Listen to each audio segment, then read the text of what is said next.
Well, the Penguin had a series, so maybe the Joker should get one. At least that's the rumor. Will it happen? We're going to discuss it. Speaking of the Penguin has its finale coming up. What are we thinking of the series so far? There is a lot more to discuss with that show. Agatha wrapped up. There's some more stuff coming out, whether it's What If. So much news within DC. Nicholas Hoult talked to our buddy Josh Horowitz and got a lot. He got deep, man. He talked about Batman. He talked about losing Batman, that is. He talked about Lex Luthor. He talked about choosing Lex Luthor instead of wanting to play Superman, or the reason why he'd rather play Lex Luthor than Superman. So we'll talk about all that and more on this special edition of Capes and Cowls, the Kristian Harloff Show, with Crazy Coy Jandro, Winston, a frontrunner Marshall, and it is time once again for the show. Here it is, ladies and gentlemen. Are you ready? Me too. Here we go.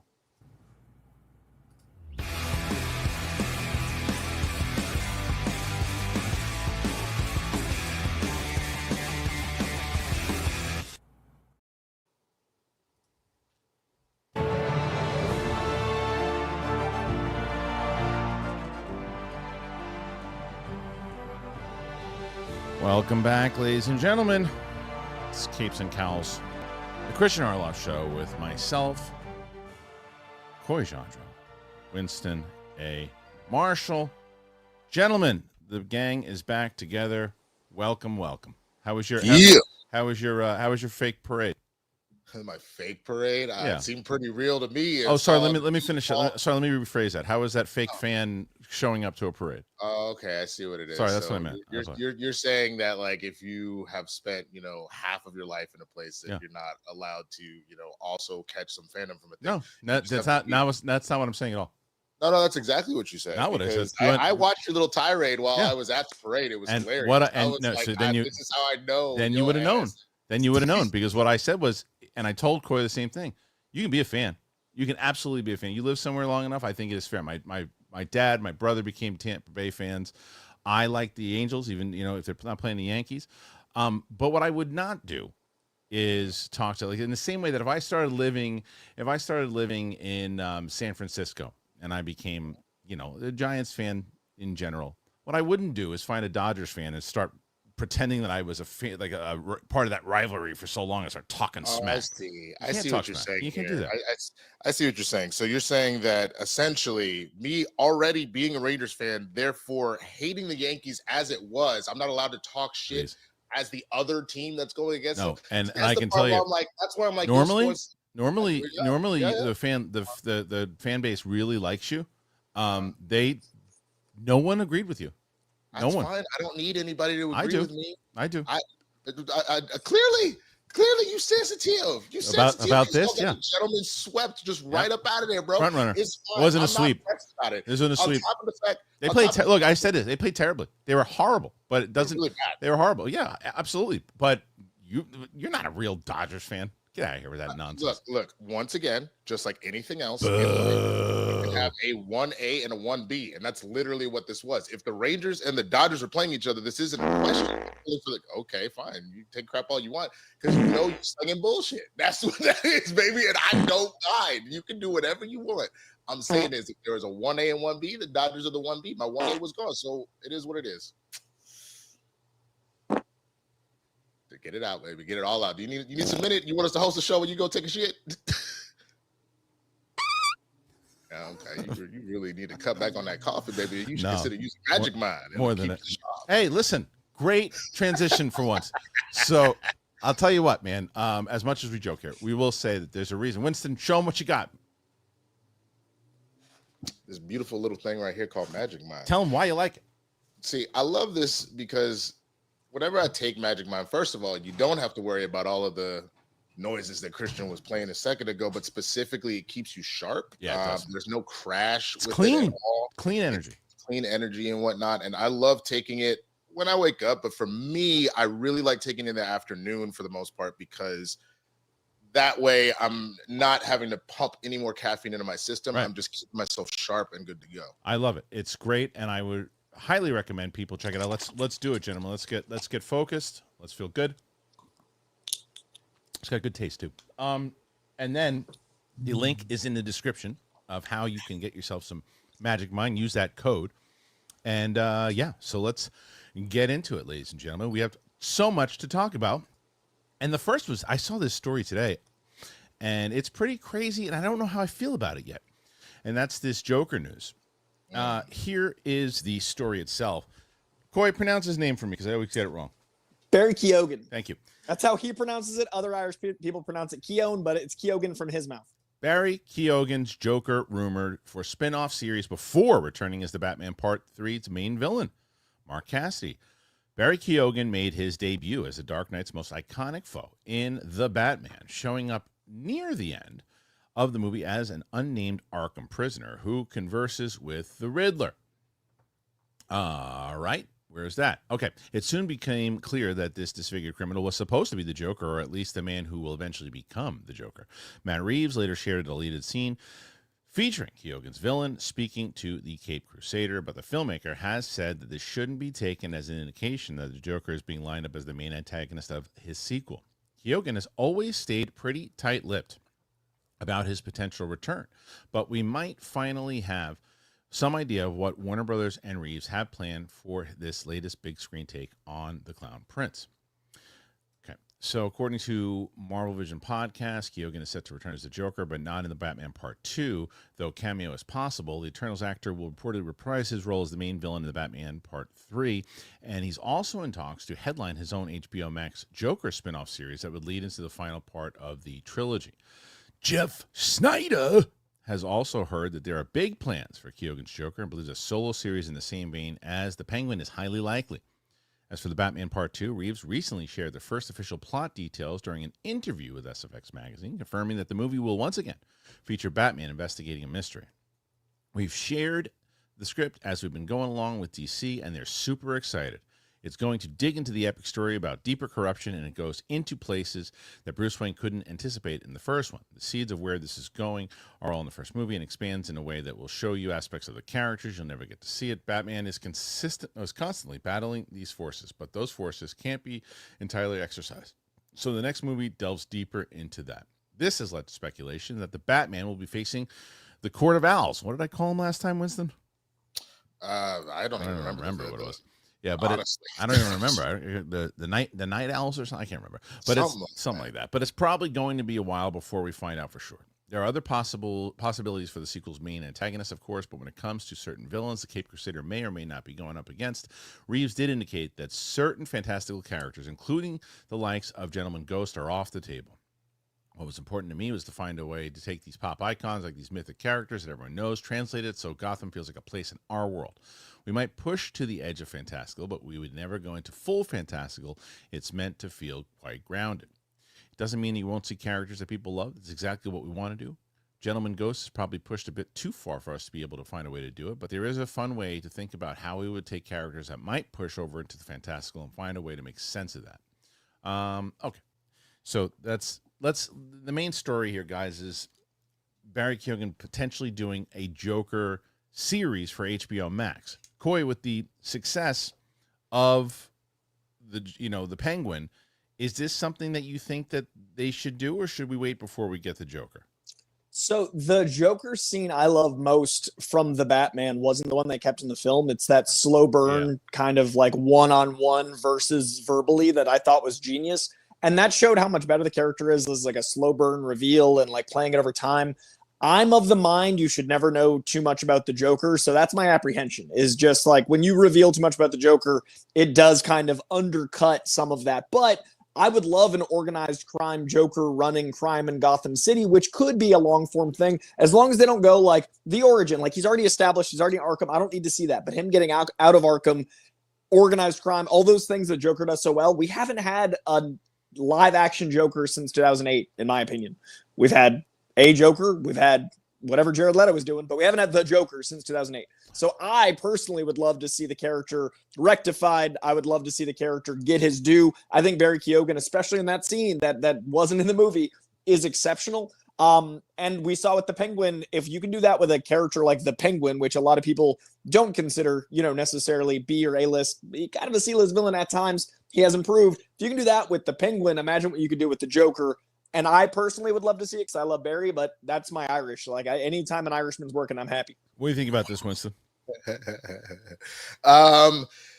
Yeah, I'm not opposed to it. I think the one thing that I understand the world that we've established, but I think the one thing that I'm getting really annoyed with, and I know that that's what we're supposed to get from Brave and the Bold and moving into the DCU, I'm getting actually tired of not dealing with Batman and the Fantastical, because even with things that are kind of really make believe, which, to be honest with you, a man fighting crime solo 24/7 with super gadgets, even if it's a souped up challenger and grappling hooks that are flying all over the city, is already fantastical as it is, to be honest with you. There are such interesting stories with said fantastical villains, like Mr. Freeze, for example, and literally what he will the lengths he will go to in order to save his wife. Right. Or Poison Ivy and all of the stuff that she feels about the environment and whatnot. I understand that now you're talking about supernatural powers, but like, they are infinitely interesting. I've explored the Joker plenty. Now, I'm not saying I don't want to see what Barry is bringing to the table. And I obviously acknowledge how incredible the Penguin has been. And again, that is something that's just in mob lore, things like that. And that's kind of what we focused on. I think there is something missing for us to continue to just go to the hyper realistic levels of Batman and not realize that the thing that makes him so interesting is the fact that he can still be on the edge of being a human, but taking on things that are far beyond that. And I really want to get to that place. So I'm not anti this. It sounds like it'll still be good if it's anything like the Penguin, but I'm disappointed to hear that. So you echo the sentiments of, there was a viewer yesterday that said kind of the same thing, where one of the things that makes Batman so special is that he is dealing with all this supernatural kind of crazy stuff, but he's a human. He's got to figure out a way to do it by not having superpower. And I think that is fair. The only thing, though, that I would say to that is, because I also agree with the idea of like, hey, we have all these other potential villains that we could be using, and we're doing the Joker again. What I would say to that is the first part with the fantastical thing is, if there was no DCU, then I would say, we did this with Nolan already. What are we doing?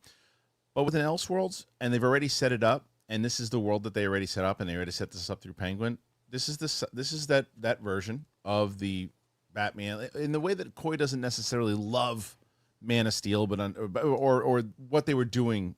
The version of Superman, right? The take on Superman, yeah. The take on Superman. It's like that type of thing, and I think you like the movie, though, right? Yeah, I like the movie, and I like that idea as an Elseworld. I just don't see it as Superman. I see it as an Elseworld Superman. So that's kind of my point with this, is that I like the David Fincher idea of it. But the other point I was going to make with the ratings side of it is that you just got the Penguin, which you got Colin Farrell, you did very good because of the Sopranos element. The Joker is going to bring people in episode 1.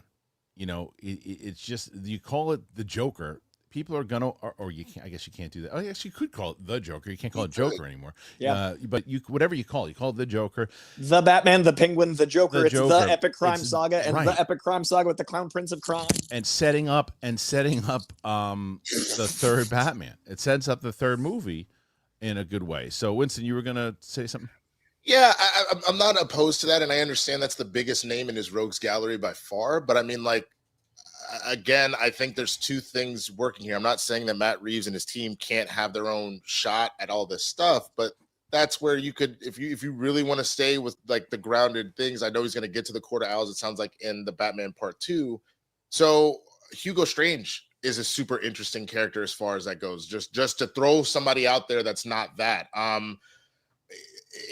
Like, there are plenty of people when you think about like Professor Pig and all this stuff that, again, they're not going to be the A-list names of things, but if you even wanted to do like an Arkham series, I think would be a little more interesting than necessarily just diving back into the Joker. And say, if you really want to go there, save the Joker as the big bad for the Batman Part 3. I get it. You got something super successful in the Penguin. Warner Brothers is in trouble, so you take the biggest name that it is. You have such an incredible actor in Barry Keogan. Like, I see why we're doing that. There is so much more to Batman than the Joker. So to be going back down this path yet again, especially even though they're not related, the bad taste that's left in my mouth after Folly of Doom, I know, I get it, but you see that if you're Warner Brothers executive looking to make TV shows, that's and the success you had here, you can see why they'd make the move. But absolutely, yeah, we ask you guys what you think about this. Put your comments in there, put your thoughts in there. We really want to know. Like, I think that it's very interesting that they're going to do this, and I think continuing on what we just said with that story is they also talked a little bit about. This is what I loved about the Batman was, to me, and I think you guys agree with. We've discussed this in the past. Batman always had that detective element about him, and I feel like out of all of the movies, there were certain aspects in some of them, but this one to me was the full-on detective story all the way through until you got to the big Batman ending at the end. But I think you have to go with another crime story, another detective story. That's kind of what sets this one apart, right, Winston?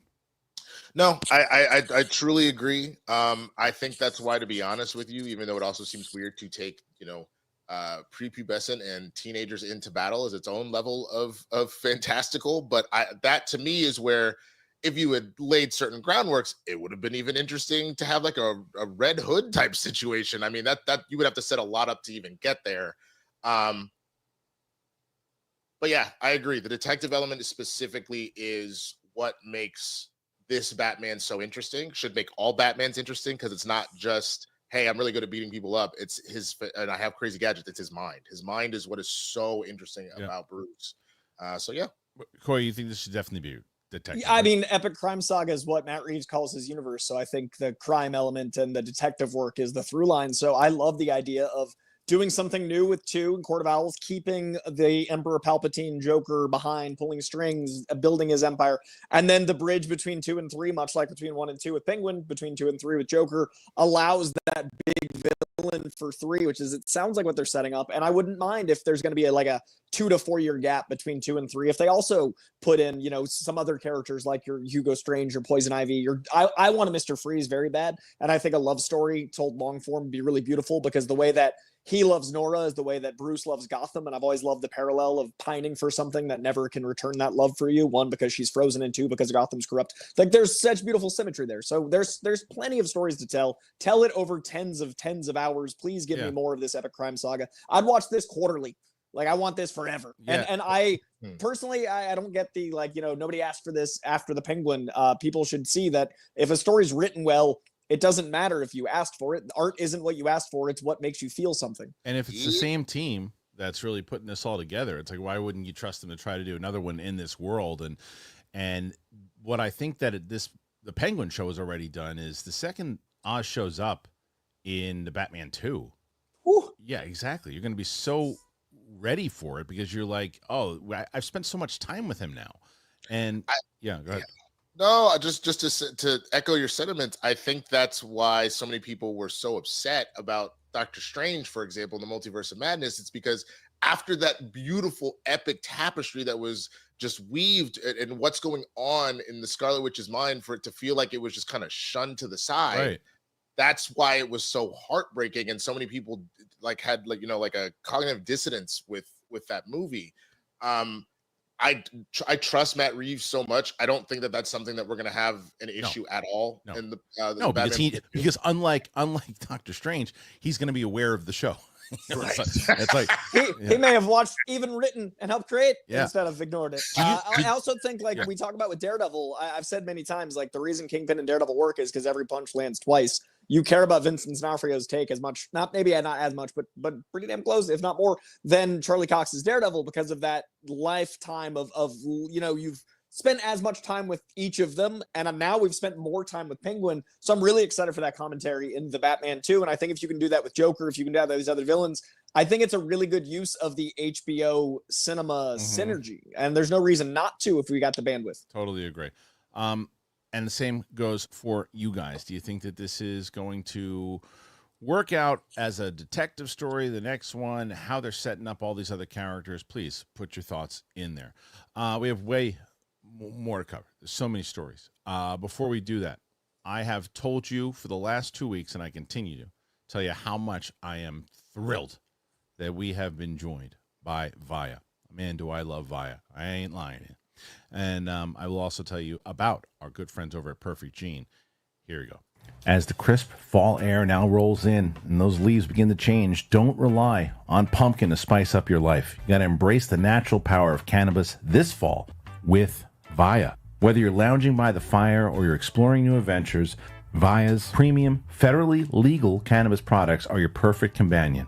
Farmed and crafted with care in the U.S. and trusted by over 500,000 customers, Via has a product for everyone. Via is well known for their premium THCA flower grown indoors in the state-of-the-art facilities and harvested at peak THCA levels to emphasize a natural aroma and flavor. They're constantly adding new strains to its website every week, as they're always receiving fresh new strains from their independent farm harvests. Via is also well-renowned for their award-winning THC and THC-free gummies. Yum. They sent me some. Loving it. Digging it. Big fan. Especially after I moved, I needed a place and I found Via. If you are 21 and up, check out the link in our description and use that code Kristian to receive 15% off. After you purchase, they're going to ask you where you heard about them. You got to support our show, and you tell them that we sent you. This fall. Enhance your everyday with Via. Come on, you are thanking me already. Well, it is cold, and it's here. And guess what?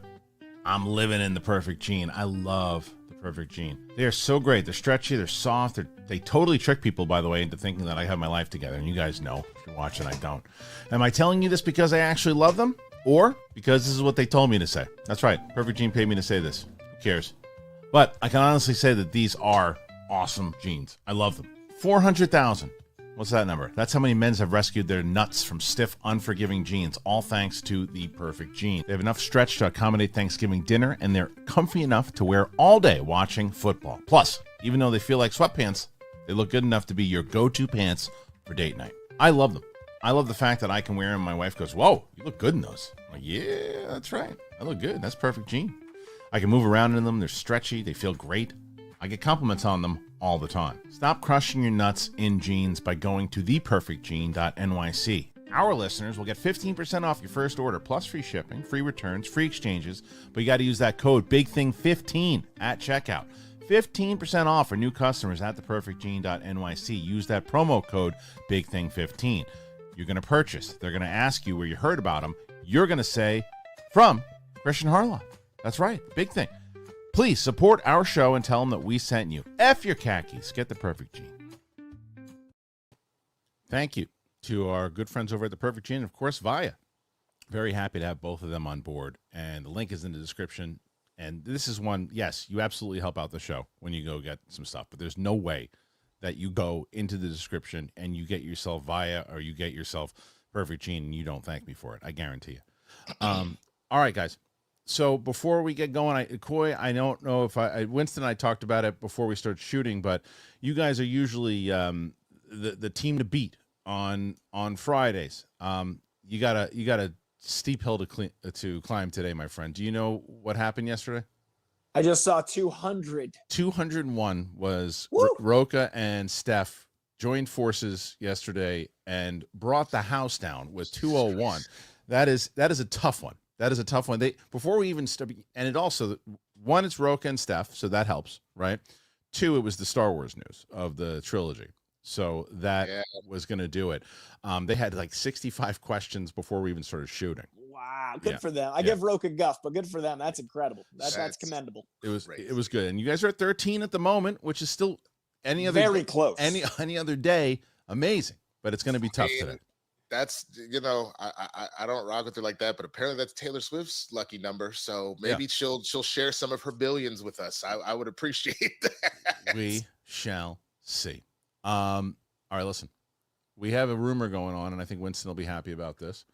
And the rumor is, in What If, the season 3 is rumored to feature the return of X-Men. Oops, that's the Penguin. What's going on there? That's Coy. What's happening? Oh, no. All right. Season 3 is rumored to feature return of X-Men 97's Allison Seeley Smith as Storm, following yesterday's confirmation that the third season of What If will feature the MCU debut of a well-known Marvel character. We're hearing that Allison Seeley Smith is set to return to voice Storm. Following yesterday's exciting What If updates, we may have confirmation that a certain weather witch will feature in the third season of Marvel's animated anthology series. Marvel's animation Matt Chauncey, who serves as head of story for the third season of What If and X-Men 97, revealed that season 3 will not only introduce another new character created just for the show, but will also feature the long-anticipated MCU debut of a well-known Marvel character. He didn't reveal any names, but a previous rumor claimed that Storm would factor into the third season, and Nexus Point News is reporting that Allison Seeley-Smith will return to voice the character. Since X-Men 97 is not set in the MCU, this would technically count as Aurora Monroe's MCU debut, though some multiverse shenanigans could be at play, but we don't know for certain if she's the character Chauncey was referring to. How Storm will be introduced remains to be seen, but we have heard the mutant hero will become worthy to wield Thor's mighty hammer. All right. So if she does, I don't take it to necessarily be her MC debut because you have all these different things happening in the multiverse that who knows? You could ultimately say that she has made her MCU debut in any of the X-Men movies because they're all going to be connected anyway, in the same way that Andrew Garfield and Tobey Maguire, their movies are now essentially part of the MCU because they all tie in.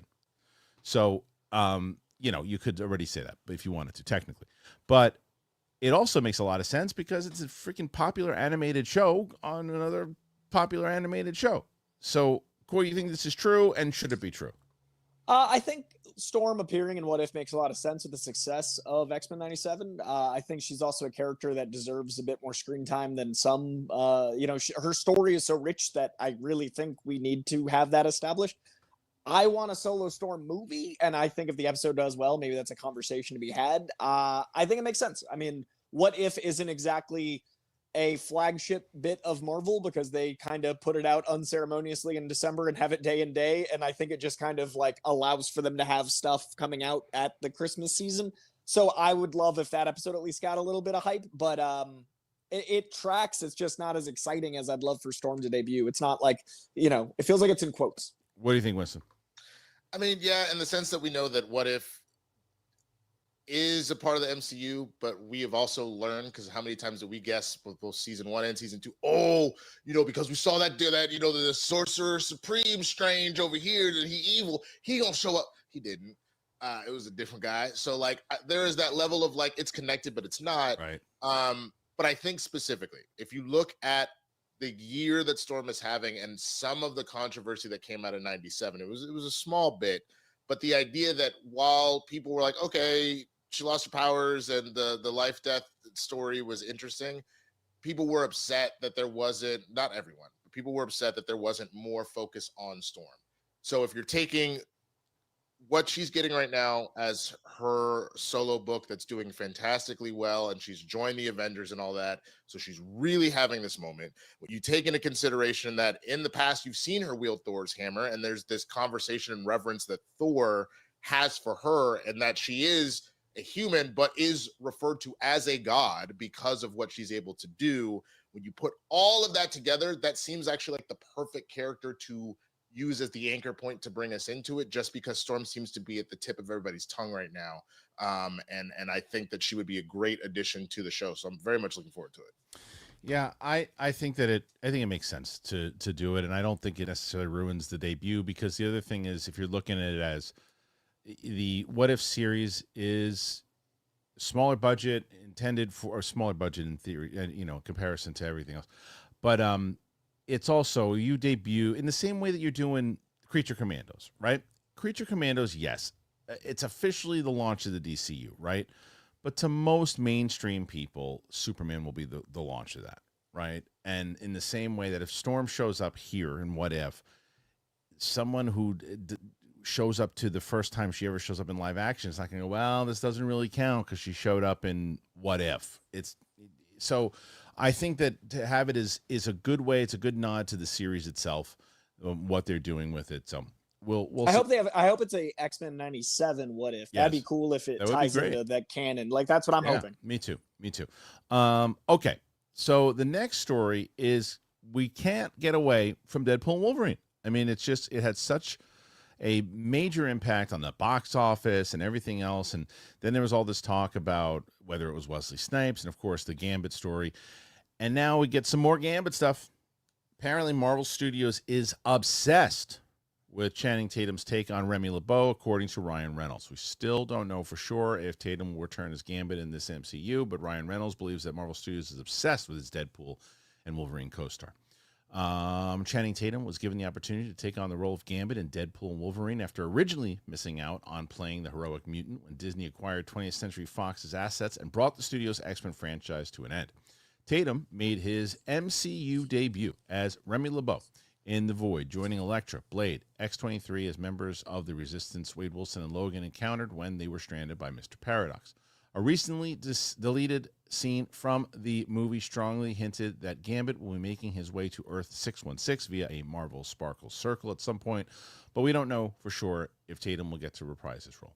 While chatting to Entertainment Weekly Awardist podcast, co-star Ryan Reynolds said he didn't know of any solid plans for Gambit's return, but did mention that the studio is very high on Tatum's take on the Raging Cajun. He said, I honestly don't know what goes on behind closed doors in the bookkeeping sessions at Marvel, but I do know that they're obsessed with him in that role. It's kind of like the same situation I went through. Once you show that it works, well, that's really what they need. Sometimes they just need to see it in action. And Channing is so singular in how he played that character, but he's so beautiful physically, the way he moves and the way he can pick up steps.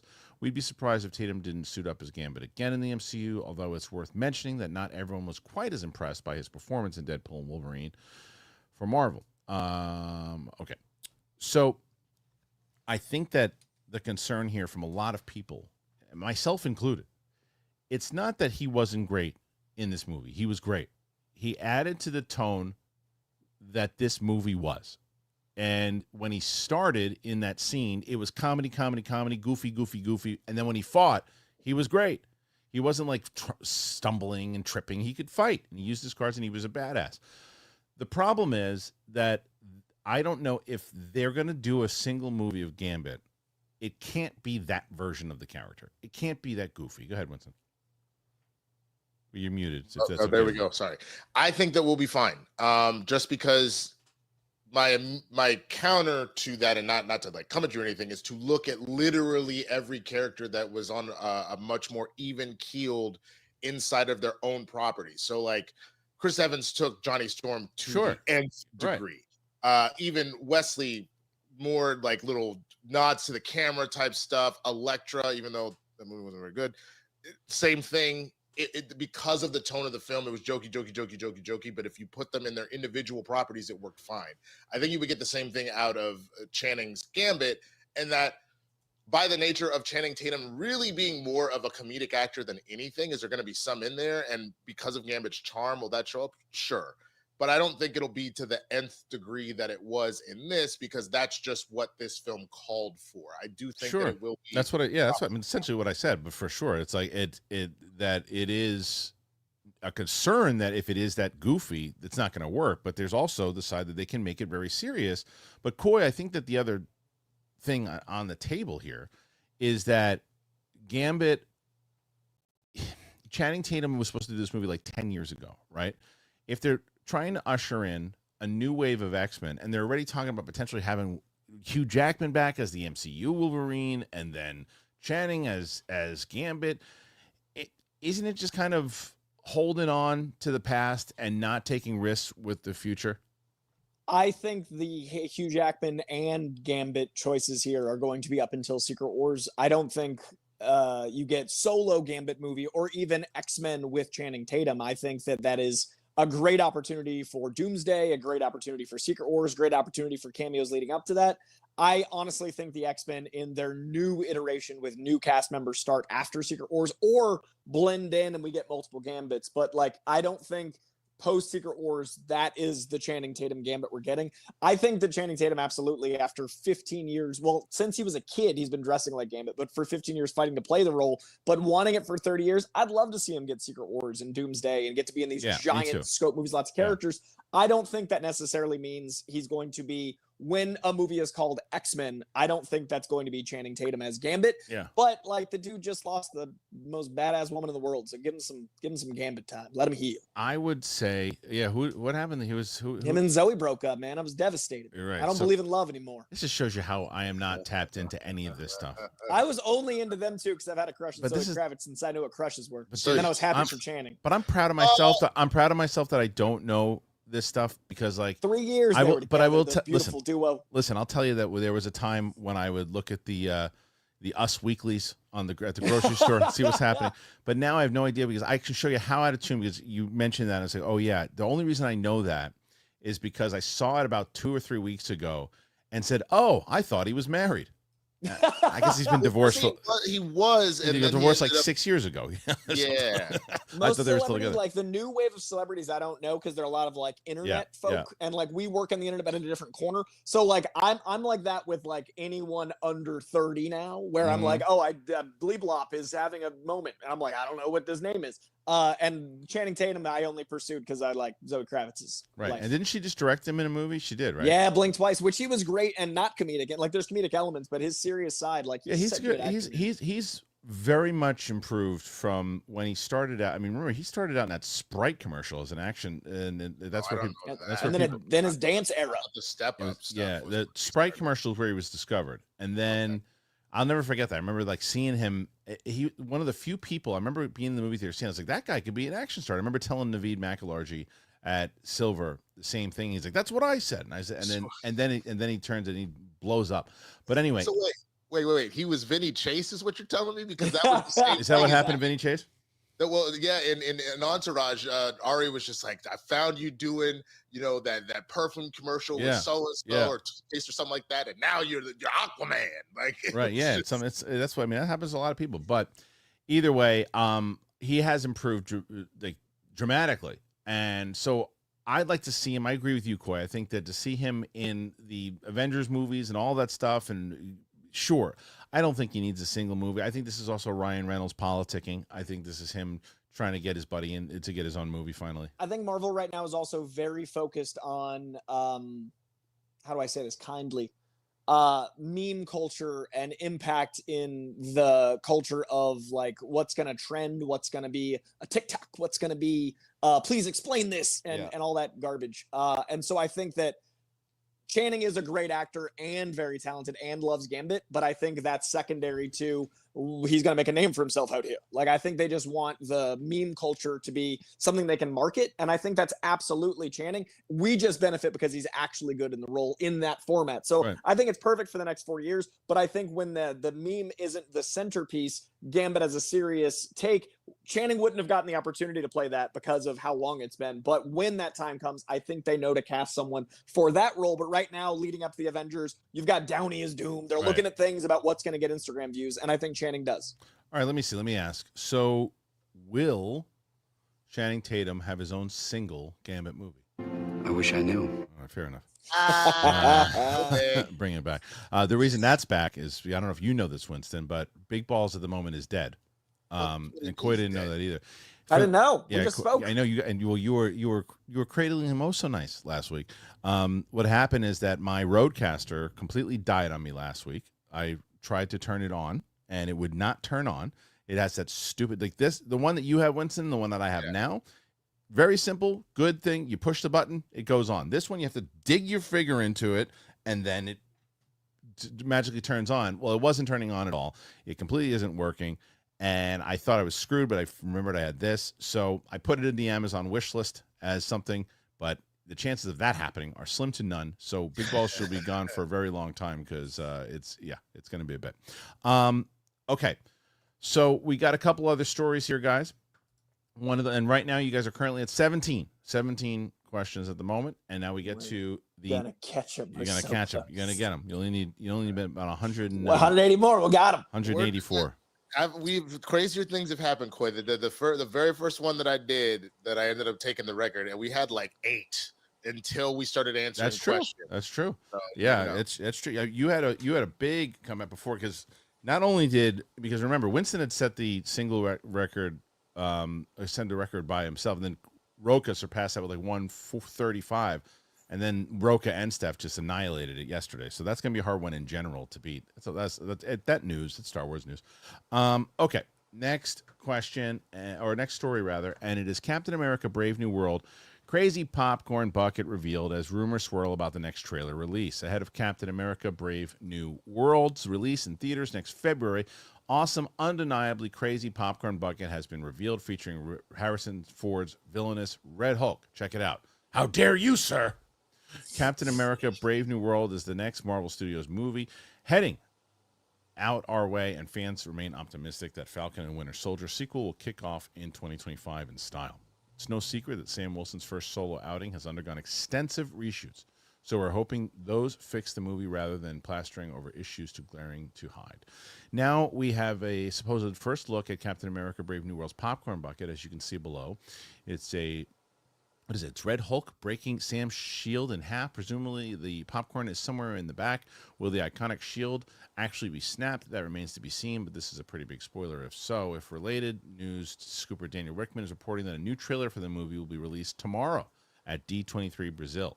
So let's see. That's what was really interesting, and it shows the nature and the beauty of Harrison Ford. When he got set, he pulled me aside and he was like, "Hey kid, I'm 46 years old." He goes, "Hey, kid, this is your movie." He was like, "I'm here to support you." And to him, you are a kid. What are you talking about? And I'm here to make sure after this movie comes out, everyone knows your name. And there are a lot of people on his level that would not do that. There are lots of people at his scale of work who would not do that. So there's the actual. That's cool. That's a cool bucket. I like that. In Captain America: Brave New World, after meeting, it's just the synopsis. So, okay, so. I'm at two sides of this. At one side is I'm getting tired of the popcorn buckets, where every movie has a popcorn bucket now. But the other side of it is it's a pretty cool popcorn bucket. I think when there's an exception to anything, it's like, well, that's actually exciting, so it's worth it. Like the Venom popcorn bucket, one of them was awesome, and the rest were like fine. But when I saw one of the Venom ones, I was like, oh, that's awesome. And then someone broke in my car and stole it. But what? Yeah, I'm not even kidding. And so someone still is very obsessed with popcorn buckets, car break-in level. But and I flew it back from New York from the premiere. It was a whole to do. It was like someone it was crazy. Stole it. Wait, someone stole it? Yeah, someone broke into my car and stole it. Literally, like the amount of effort it took to get that big a popcorn bucket back across the country, and then it got stolen from my car the night I got back. Well, I feel for you. I do feel for you, but I also say, why the hell did you leave it in your car? Because I took 4 trips from my car with all the suitcases and stuff, and that was the one thing I didn't go back a 5th. It was just literally like, I'm tired. I just flew cross country. Who's gonna take a popcorn bucket? Well, spoiler alert, someone. At the very least, my God, put it in the trunk, baby. Put it in the trunk. The trunk was where all the suitcases were. And my windows are tinted. My windows are tinted, so it made sense to me. I don't know. Here I am. Lesson learned. Nothing. Now there's nothing in the car. They went through my whole glove box, tore the whole car up. Like they literally came up my car trash. They just they just ransacked the whole thing. That happened to me, and they just happened to take that. My wife had left. Like when I was in New York looking for studios and other things last year, and my wife had done this before. She had left the car door open before on the street where we were, and someone had gotten in there before and ran through stuff. And so this time she did it again, and she's like, they took your jacket, and it was this jacket that I loved. It was this black jacket that kept, and it was like this skinny jacket. I could literally make it into a ball and put it into the freaking my backpack or anything, and it could be 20 degrees outside. It would keep me so warm, and that is now gone because of the stupid car thing. But anyway, that's a whole other conversation. Popcorn buckets. That's it. Popcorn buckets. But but Winston, what do you think about the popcorn bucket? What do you think about this? Do you have hope for this movie? Do you think that it might, because the screenings have the reports, rumors that it's not testing very well, but what do you think? I've heard that. That certainly makes me nervous, especially because we've done a number of reshoots now on it. I'm going to selfishly be optimistic because my best friend's dad is in the film, so like I just I love Carl. I want a continued story with him to do well. But as far as a popcorn bucket, I'm on the same side with you, where honestly there have been 3 that have stood out in my mind. It's this guy over here, maybe 4. This guy over here that we got, Deadpool and Wolverine. The Dune one that set it all off in the first place to even think of this as an idea, which became a whole meme. The Batman re-release. I don't know if you saw, they made a working bat signal popcorn bucket. Yeah, well, Beetlejuice 2 had a good one too. Gladiators is the most creative one I've seen because it uses AR, so when you scan it, there's an actual fight in the Coliseum. Oh, really? The bucket. Wow. So the bucket's the Coliseum, and then when you scan your code, there's crazy. A battle in your bucket. That's I mean, crazy. so then that would actually be my number 4 to my Mount Rushmore. But like, I get it. It's like kind of a cool thing, but it's clearly the same way that you see any franchise, anything they push toys, and especially for theaters teaming up with studios, being like, we need to sell more concessions type stuff. I get it, but I'm happy that there's a profit for the theater. You know what I mean? Like I echo what you're saying. Like I think it's a necessity in the current time. People love collectibles. People love remembering the experience, and it's kind of like buying a band tee. Yeah. Like you don't need to spend $60 on a t-shirt, but the memory is attached to the t-shirt, so the bucket's attached to the movie memory. Yeah, but I have one caveat: is that again, you see how big that guy right back there is, right? You only have so much space in your house, and you're only gonna spend. This one's really cool. I need this $40 to $50 whatever popcorn, and then you're done until you see the next cool one.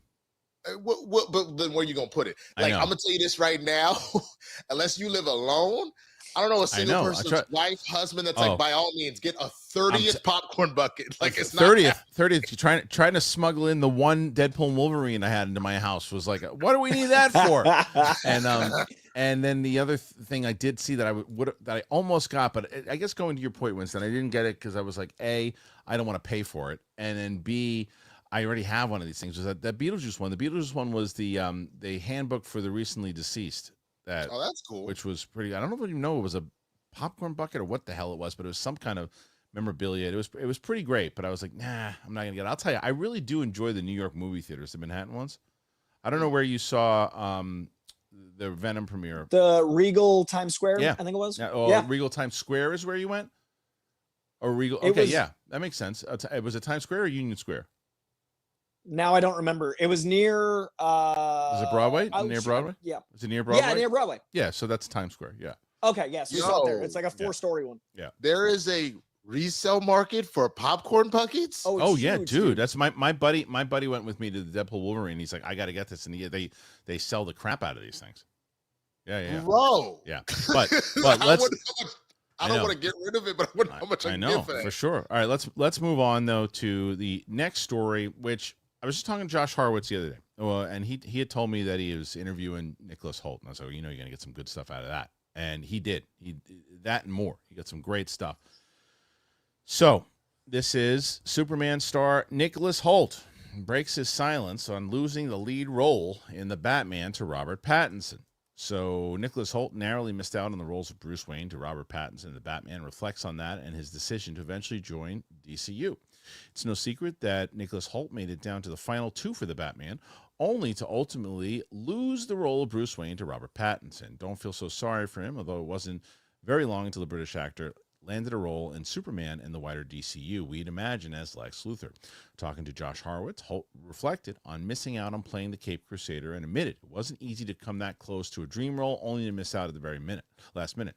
Yeah, of course, it's an emotional blow because your imagination doesn't know. You're aware on a practical level. You're like, I know I'm auditioning against Rob, and Rob's fantastic in that movie. I think that was the right decision. But also, you get excited about the prospect. Matt's a fantastic director, and the script and everything. I was like, this is going to be a cool movie. I want to be a part of it, and it's a brilliant character. So there's obviously a weird period before you can go to get the acceptance and see the movie and be like, oh, yeah, that works, and that was the right choice. You have to go through the period of like, oh, what could I have done differently? You run through all those things, obviously. The juror number 2, Star, would go on to say that as well as the emotional toll of losing out on the role, the fact that the process was made so public presented another challenge altogether. There was the small matter of Pattinson becoming the clear favorite before he even auditioned. Most people today don't care about this stuff, but it feels weird because you're like, oh, and it's one thing to have your failures. It's one thing to have them publicly broadcasted seemingly to everyone. It adds an element of drama to it, I suppose. I remember a week before we did the Batman test, I was driving in my car and I had the radio on, and they were like talking on the radio about how Rob was going to be the next Batman. And I was like, well, it's not confirmed yet. I was like, I'm auditioning next weekend. Give me a chance. In the rest of the interview, Hoult also talks about the moment he realized he'd be a better fit for Luthor than Superman, why Lex Man of Steel is the comic that's been most useful to him, and why he didn't hesitate to join DCU's with James Gunn after missing out on the Batman. Which I guess we can jump to that story in a second here too. But let's stay with this. You hear those comments, Coy, and like I think he handles that obviously with class, and it does. The thing that stood out to me on that particular quote was what actors have to deal with today with social media, in the fact that they just have this audition. This guy's about to go in next week, and then here's everyone saying, "Oh, well, Pattinson's got it," and there's one side of it that goes, well, it doesn't mean anything. They don't know anything. But then if you look back at it after, maybe that had something to do with it. Maybe it was public opinion that people were talking about it, and that maybe influenced James Gunn's decision. So what do you think about this? People love to crap on actors, but I'd love to see anyone going out for any job audition have that be public and deal with that scrutiny and wonder how tens of millions of people would judge. It is fascinating. It's a very different world acting right now. I think it's interesting how much we know that he was almost Batman and almost Superman, and now he's Lex Luthor. I think it's a really fun origin for him to hate Superman because he almost was. There's a lot of fun backstory wrapped into it. Also, the fact that he was covered in hair and now he has none. There's so much lore around Nicholas Hoult as superheroes. And as someone that really likes his work, I could see him as any of those roles because he's so versatile. He's got the gloomy intensity for Batman. He's got the altruism for Superman as he plays the different levels of his toolkit. But I think of all, Lex Luthor really suits him. I remember when we were talking about it, I was really excited for him as Superman because he was in that final running, and I felt like a lot of people weren't. And then once he started talking about what comics he read for Lex Luthor, once I realized how dedicated he was, I've only ran into Nicholas Hoult twice, and both times his comic knowledge blew my mind. We talked comics, and he didn't feel like he had read a Wikipedia. He felt like he had read dozens of comics and had his own taste to pick favorites. It felt like an authentic place. And that always impresses me when an actor does that much research to have their own opinions, not mimicking whatever message boards say are the best blankety blank. Even the Lex Luthor he pulls here is well regarded, but it's not a surface level pull. So I'm really impressed with the dude, and I can't wait to see his Lex Luthor. And Winston. Yeah, I actually just covered this yesterday on Blurred Breakdown. So for sure, you can get my full thoughts. I told a story about it there, but what I can say specifically here, just to add to the conversation, I am most excited about the idea of him actually playing a villain. I at least from the work that I've seen of him, I love what he did with Beast. I really enjoyed him in Renfield, even though that wasn't the best movie. I thought that he was really fun in that. I'm very much looking forward to seeing the diabolical mastermind come to life. And if I get more of the Lex that I find interesting, which tended to be the 2000s Justice League cartoon Lex, even the Injustice run recently, even though he's playing a hero in that, guys, he's still a villain that's I finally get a reason to hate Superman, and y'all all have to agree with me. If I'm getting that element of just kind of diabolical Lex, because I felt obviously Gene Hackman did a great job, but Gene Hackman feels oh my God, why can I not remember his name all of a sudden? Adam West. It feels like an Adam West character? Yeah, he feels a lot like Cesar Romano. Thank you. Wow. Yes. Oh, very much so to me. Wow, That's wow. Otis, the whole Otisberg thing. I love what he did, but yes, he felt Otisberg. Yeah, exactly. That's how that felt. And then I just did not like Eisenberg's take, and I don't think that that's necessarily his fault. I think it was the direction he was given on that. So if you're gonna give me the man that legitimately, if he could get out of his own way, could legitimately be the thing that could save humanity and make it a better place type of Lex Luthor, the person whose ego is the only reason that he is not loved the way that he wants to be loved, then I'm actually here for that. And I think that Nicholas Hoult can do that because he has that kind of good guy, innocent charm. So if he's using that as a facade and he's actually over here being a piece of crap, I think that it'll be fantastic. Yeah, I'm impressed by him, always have been. He has played bad guys in the past, but not to this level. So I want to see, and they said it very well, that he's going to be doing this for quite a while if this thing works. If Superman works, this is Lex Luthor. I mean, he is going to be one of the big bads of the entire DCU. And so speaking of that, he was talking about why playing Lex Luthor would be more fun than playing the Man of Steel. And so he talked about going from auditioning for Superman's lead role to playing Lex Luthor and why the character appealed more to him. He also shares praise for James Gunn. After narrowly missing out on the Batman, Nicholas Hoult was approached by DC Studios and eventually cast as Lex Luthor. After initially being eyed to suit up as Superman, as you all know, David Cornswet was later cast. Talking again to Josh Horowitz, Hoult confirmed he suited up for a Superman screen test, but realized he'd be a better fit for Lex while reading James Gunn's Superman script. It's funny because when I first read the script, I remember reading it, and there was a little inkling part of me was like, oh, I think you'd have more fun playing Lex. And I didn't say anything. And then when James Gunn called me to play Lex, I did kind of cackle. I think is how I described it. I didn't say anything. I think he said, we want you to play Lex. And I just laughed because I think there was something in my instinct when I first read the script when I was like, I think that's more what I should be doing in this story. Hoult also revealed that Brian Azzarello and Lee Barjamo's Lex Luthor Man of Steel was a story he really resonated with while doing his research. In a separate interview with Deadline, he said, I'm a fan of Superman and Lex Luthor as a character, so hopefully we've done something special with it that people enjoy. I just love working with James Gunn. I think he's an incredible director, has such a great sense of that world, that story, those characters. I just put my trust in him. So this is good. This to me is something that's really important for the role, that someone who's so locked in. But it goes back to what we were talking about, guys. Remember when the casting rumors were happening, that we were all like, he shouldn't be going out for Superman. He should be Lex Luthor. We were all saying that, and it turns out to be true. But Coy, what do you think about these comments in general? The Lee Bermejo Lex Luthor book with Brian Azzarello writing is so good. And again, it's a known book, but it's not like a surface pull. So I really love that he's referencing that. It's a really interesting, captivating take. To me, no one's come close to Michael Rosenbaum's take. I see that as Lex Luthor to this day. And I feel like that Azzarello run reflects that. I think the nuance of Lex Luthor is fascinating. I think we're living in a really, really, really interesting time to have a Lex Luthor. Like, we're looking at, the next 4 years of superhero stuff. We've got Mayor Fisk. We've got Homelander in a position of power. We've got Lex Luthor, a billionaire in a position of power. We've got a lot of interesting stuff coming. So I think Lex Luthor is perhaps the most topical antithesis to Superman possible. So I'm really excited to see this take. Winston, what do you think? Do you have any tabs open right now, Winston? No, because I can't see you. Did, but no. I was just looking at his IMDb. It's not showing at all. You're pretty blurry. Now you're Okay. now you're frozen. Alrighty. Well, Cool. so, all right. Well, All right, let's I'll see.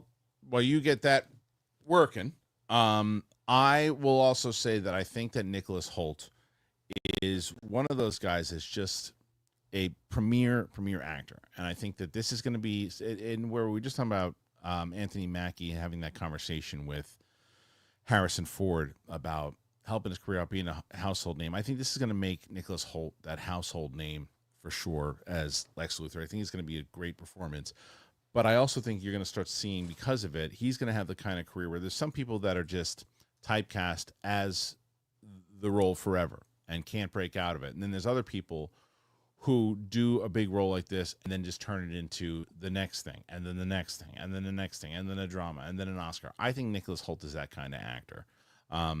But I don't know. And then Coy here. Winston made me sideways. What happened?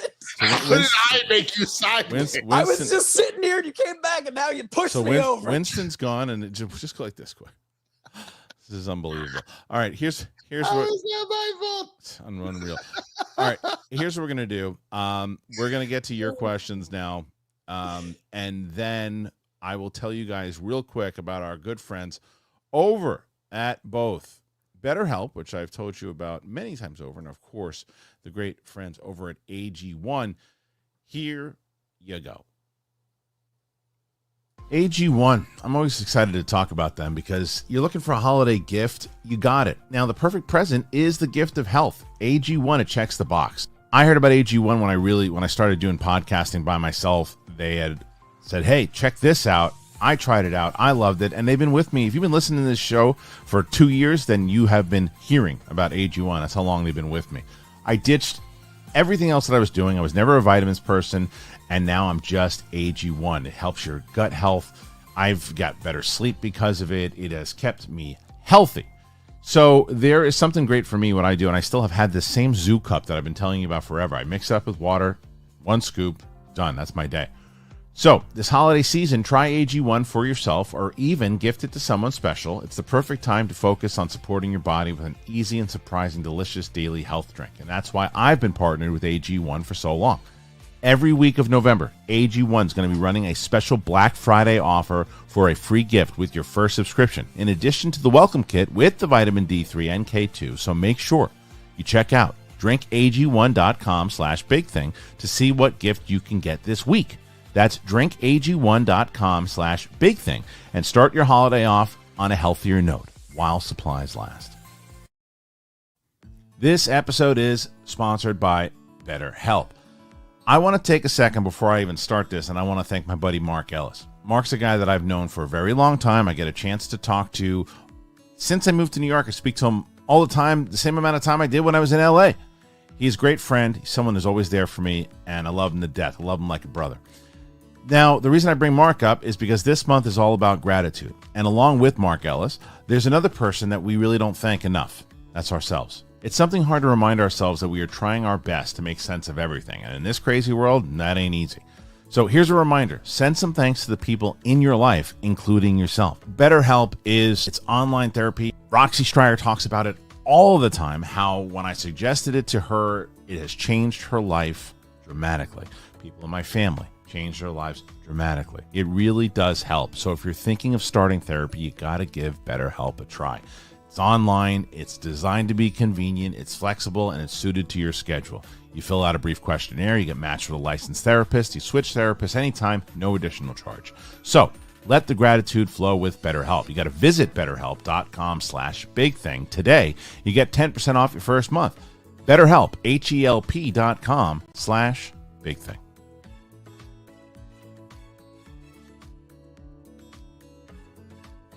All right, thank you to our friends over at BetterHelp and AG1. As I have mentioned to you, all of our wonderful sponsors are in the description. You get yourselves something wonderful. You help out the show. I hope that you've done it. I hope you're trying to do it. Please do. Okay, guys, so right now, you currently stand at 25. Not bad. Good start as we get into the questions themselves. Winston, your audio's on, yeah? Yeah, okay, you good. can hear me? Yep, I can hear you. All right, so we are going to start here, and our first question, this one comes in, I believe it's from our good buddy Ewok, Ewok's been a long-time contributor, so we're excited to have him back here today. Oh, you know what? Before we do that, I'm sorry, because I brought it up. I want to do it because we'll do it now, so that way we don't do it at the end. A couple things to discuss. The first is next Wednesday. As I've done many times over, and you guys know me, well, maybe you don't. I have a channel called Down to Earth with Kristian Harloff where I cover the UAP phenomenon. The only time that because I used to do it on this channel, and I took it off and I put it on the Down to Earth channel. Next Wednesday, because I think it's that important, I'm going to be doing a live stream that will air on both the Down to Earth channel and this channel, and it'll be covering the second congressional UAP hearing, which I'm sure a lot of you didn't even know was happening because the media decides they don't like to cover it. But it is many different people, witnesses, and things coming forward to discuss it. So it could be a big nothing burger, could be something huge. So we're gonna cover that. But I also wanted to talk to Winston and Coy. Winston, got a lot going on in the channel right now. What's up, and where can they find you? Yeah, you can find me at the Swaggy Blurred over here on YouTube. I just mentioned the Blurred Breakdown. That's my pop culture show. When you need to know, see what happened was, and I've been covering everything that you've seen. I've been doing a segment called Diddy or Didn't He, keeping you up to date on what's going on with all of the trials and stuff, not with Diddy. I got some sports stuff in there. This past episode was just full of all sorts of nerd content. So definitely come over, check that out, say what's up. And then other than that, I will be doing a Spill the Tequila with Roca this Saturday. And then on Sunday, we're doing a Blurred's post-election special. So if you need to air out some grievances, we'll be doing that on Sunday as well. You can find me on my page at Coy Jandro. Lots of comic stuff. Every week's comics. I read about 70 a week, and then I give you my top 9 favorite books, and I try to make them very approachable. Just finished covering Agatha, covering Penguin, the finale this Sunday, and then November, December are crazy because the big thing for me in November is Gladiator 2. I'll be reviewing. But then in December, we've got both Creature Commandos kicking off the DCU and What If Season 3. So I think I'm going to be almost daily in December because I'll be doing like weekly comic stuff and then each and every episode of that, plus all the movies coming out. So like 30 videos I think I've got scheduled for December. So if you ever have any questions for me, like comic specific, and it's in between weeks of this show. I'm trying to start a live over there once a week to do that This Week in Comics live now instead of pre-recorded. Kristian suggested I try to get like an hour-long show over there, and that's the new plan for that show. So always trying to get new stuff cooking on that page. So please hunt me down over there. I'm at like 36-1 in a row. So I'm really aiming for that 40K by the end of the year if I can. Yeah, both the guys are really working hard, so go over there and support them. All right, so first question here, guys, is from Ewok. Kristian, now having seen Gladiator 2, are you now more or less excited to see Pedro Pascal and Joseph Quinn in Fantastic Four? It's a great question, but I would tell you that I don't think that my opinion has changed. I feel exactly the same way I did before. I love Joseph Quinn. I think he's a great choice for Johnny when that was being rumored. I said, that's the guy. You should definitely pick him. Pedro Pascal, I think Pedro's wonderful. He's great in the movie. He's great in Gladiator 2 also. He's always great. I was never not excited for it. My only thing was there was that rumor that was going around that we've discussed until we're all blue in the face and we all on the same page, that if the rumor was that Kevin Feige was like, oh, we have to hire someone who's not white. If that was indeed, and no, that's never been confirmed, by the way. But if that was the case, then I don't think that's fair to do to somebody just because. But if Pedro Pascal, which is also very, very possible, read for something, they said one thing, they said have him read for Reed Richards and see what he does, and he knocked it out of the park. Said that's exactly who we want, which is it's Pedro Pascal. So I'm excited to see him in it.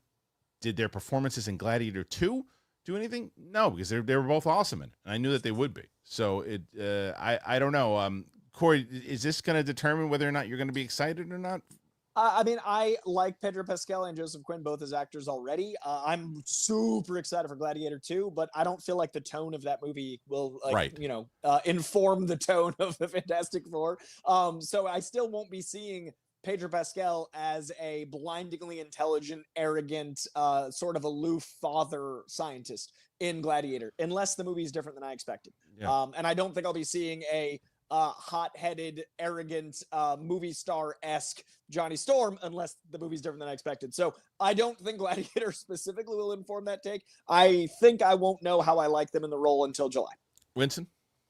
Yeah, I think there's been enough given to us by their previous works to already indicate that they've got it covered. I think of Pedro specifically from Game of Thrones, and that's where that arrogance clicks in for me.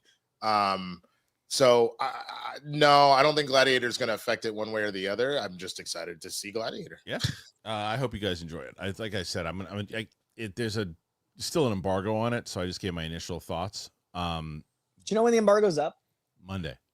Okay, cool. So when I see it Sunday, I won't have to wait long. No, you'll be good. It's Monday, but the social reaction is that you can do. You can do that out of the theater. Cool. Yeah. Okay. So the next one here is from Ian Davis. What's up, Ian? How you doing, bud? Kimberg, being more of a producer, who would your dream director be for these new Star Wars movies? And if they did change the higher-up positions, who should take the helm of Filoni's current job? All right, let's start with that one first. The Filoni's current job, which I have been saying, again, till I'm blue in the face, I think that the TV, not the TV, but the animation, the video games, the books, people, the comics, keep them. They're doing good. Leave them. You got to gut Lucasfilm, all the TV and film people. You got to get rid of them because it's one regime. It's not just Kathleen Kennedy. It's one whole regime. Everybody else got to go. And that's, I think, Filoni. You move him to animation. You got to get him out of the position he's in.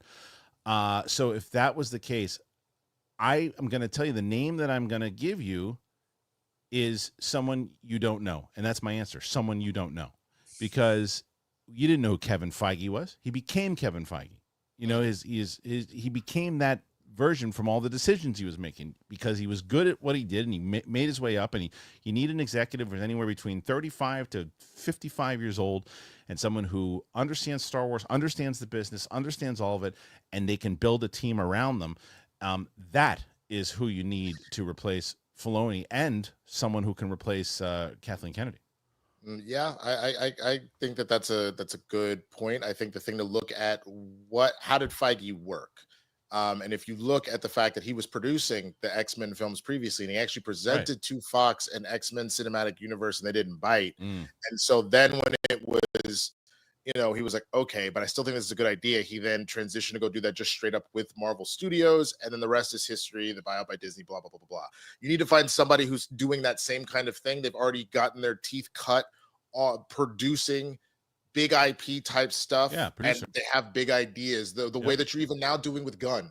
Yeah, I have a lot of faith in Gunn too, and what he did with Guardians to catapult himself into doing the same type of thing. Coy? I think I'll believe a Star Wars movie exists when it's in front of me. I know. Much less a trilogy. They got to start with 1 first and see if 2 and 3 happen. It's such a joke. It's such a joke. And as far as the directors go, I really have the same answer in there. You look at, I use the example of Ryan Coogler. Ryan Coogler had delivered on Fruitvale Station, and then he delivered big on Creed, which good movie, really good movie, but not a big blockbuster movie, but a good movie. And then he landed Black Panther because it was like, hey, this is something I want to do. I'm going to play ball with Marvel, but I'm going to put my spin on it and my take on it also, still make it work within the universe. That's who they need for this trilogy. They don't need a J.J. Abrams. They don't need a Rian Johnson. They don't need people who are just make your own movie. No, they will do that because Lucasfilm is a freaking disaster. But like if it was actually, a competent production company, they would go and get people that can make these things happen, like that will play ball, and it'll be continuity. Yeah, all right. I fully agree. All right, next one, which would be Roman Fedorak. Hey, you guys are all awesome in your own way. Thank you, Roman. Shout out to Winston for the Velocipaster recommendation. Holy God, that was something. I guess he watched it. Yeah. I'm glad you watched it because it's so absurd.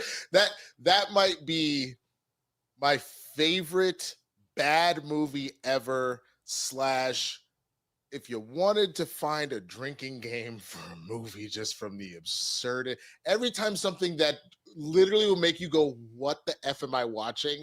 That's it. it. You have to take a drink. Oh my God. So, well, you made him watch it and he liked it. So there you go. Ewok. Is it wise for WB to double down on Reeves' Batverse by adding more spin-off shows? Won't that just make it harder to establish Batman in Gunn's DCU? Coy, why don't you take this? I think they're going to be so different, it will not be hard at all. When I read Detective Comics, it doesn't confuse Batman comics. When I read blank, it doesn't mess with blank. I don't think people are confused about Spider-Verse versus Spider-Man with Tom Holland. So I personally don't think so. I just want more and more and more of the epic crime saga. And I personally like a grounded Batman much more than, like, we've had 2 grounded Batman universes, and we've had Adam West and Tim Burton and what Schumacher was doing with the commercialization of Batman. Like, we've had a lot of the crazy, hokey, big stuff. And I'm excited to see that supernatural elevated with someone controlling it in a modern way. But I see Batman as grounded. So the more we can get of both, Batman's such a fascinating character. You can do both. I don't think it's going to confuse. It might confuse a few people, but I don't think it'll confuse most people. Winston? Yeah, I don't think it'll confuse people. I think what I'm more concerned about, to be honest with you, but I get it. This has become such a shareholder business now instead of like really focusing on the art and like, let's see what comes. I would have preferred that we don't even start talking about because the Joker series is how we kind of got here, right? Don't even start talking about that, in my opinion, until we're kind of getting towards the Batman 2 actually being ready to be here, because I think the main thing where fans have gotten so upset now, not just with superheroes, but in general, is this idea of like, cool, you're about to get this Mummy movie, and here's a whole dark universe of 50 films we're doing of all these monsters. It's gonna be great, and then it doesn't manifest.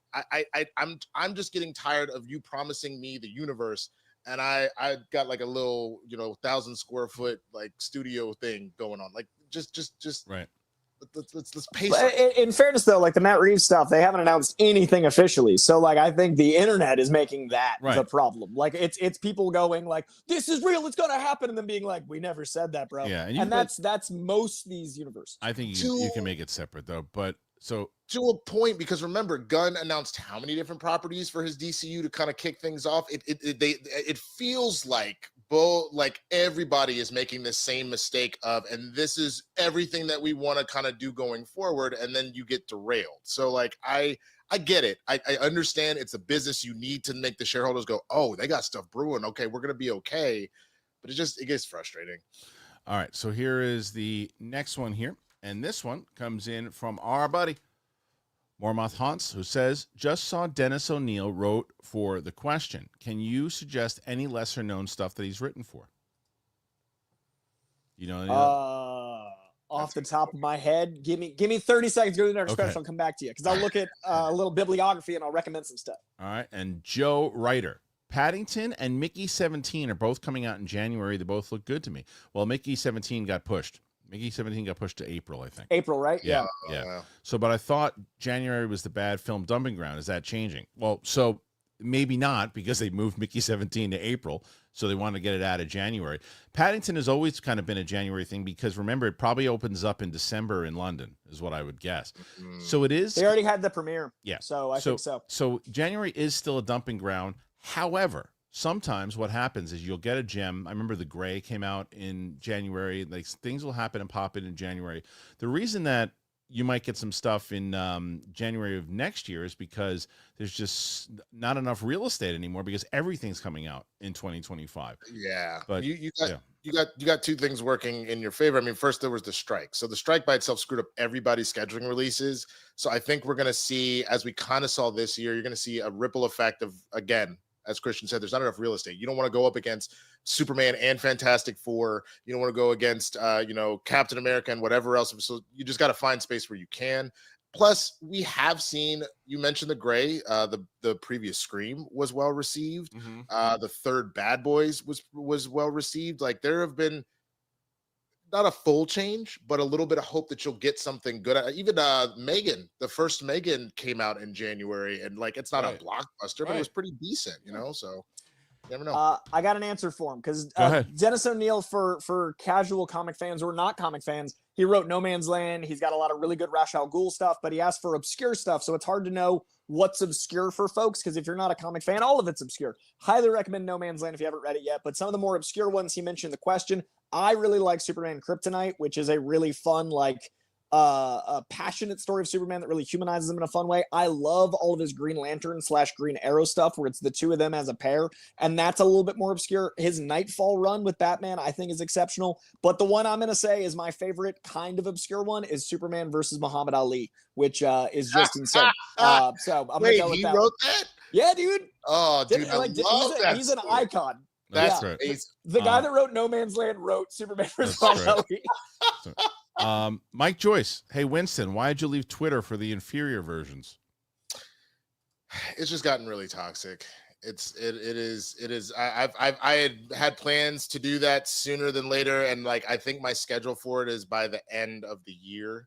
But it was not doing good things for my mental health personally. But why not mute words? Because that's what I did. I muted so many words and so many people, and I just post and run. I don't interact, and I just muted words. Well, what it ended up being for me ultimately is I'm not going to delete the account, but I will probably only come in to just say here's this, that, and the other, but I won't really be interacting. Yeah, I don't blame you. I think I applaud that decision. Derek Johnson, some support. Thank you, Derek. Derek was huge yesterday. Derek came in throwing fire.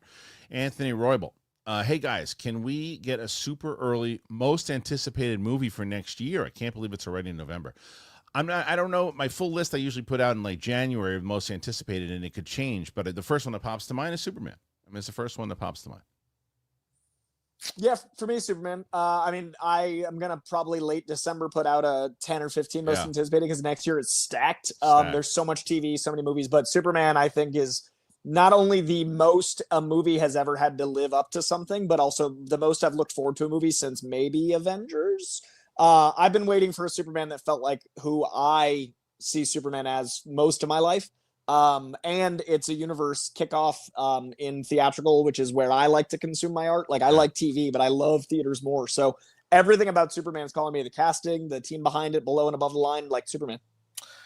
I'm gonna go wild card here. I'm actually gonna say Thunderbolts. Wow. I am excited about Superman, and that's saying something for someone that's not a huge Superman fan. The fact that I kind of a meme for it. Interviewing Henry Cavill, but I Thunderbolts, for whatever reason, I think when you throw in the fact that I really love everything that Florence Pugh and David Harbour did with their characters, Julie Louis-Dreyfus, to be able to like expand that out and see where that's going. There's just a lot there for me to feel already kind of emotionally invested, and I'm hoping I get what I initially wanted out of that first Suicide Squad that just didn't happen, and that fully connects with what's going on in the main universe and all that. So that is where I am probably most excited right now. Yeah, and but I'll tell you, I mean, like I said, that's why I'm going to do my list, because the way that I look at it is, for most anticipated, it's like, okay, you can only watch one. What do you watch? And and people are not going to agree with me on this, but I don't care. I would tell you that I would choose Avatar 3 over Superman. I understand why you're saying that. I know you wouldn't, but I know you wouldn't. But like I love those movies. Like I love those movies, and there's no, I mean, experience wise, theater. There's nothing theater wise for me that is a better theater experience than the Avatar movies. Now, I don't even know if I've seen the second one on since it's been on digital, but I just know that I saw it twice in the theater, and it just is it's my favorite. It's like going to an amusement park. I love doing it. It just feels it's one of my favorite experiences, and I'll take my daughter to see it. So that might be it. I don't know. Okay. But I still want to see Superman flying around in IMAX. Absolutely. Yeah. I did see Gladiator 2 in IMAX, and I would recommend that. Oh, okay. As far as not superhero stuff, just because I want to give some love to other genres in general, I think my most anticipated is The Accountant 2. Is that next? Is that next year? Dude, yeah, it is. I literally just pulled up. I have my top 50 pulled up, and my top 50 of next year. The Accountant 2 is out April 25th, and I am losing my mind excited because I love that first top one so 50. much. That's got to include television. Oh yeah. Sorry, with TV, because I've got like all of it. Yeah, top 50 with TV. Sinners. Oh, that was great. Too. Yeah, the lists are going to be great. Cupcake Bliss. I think it's a big mistake to do a Joker series.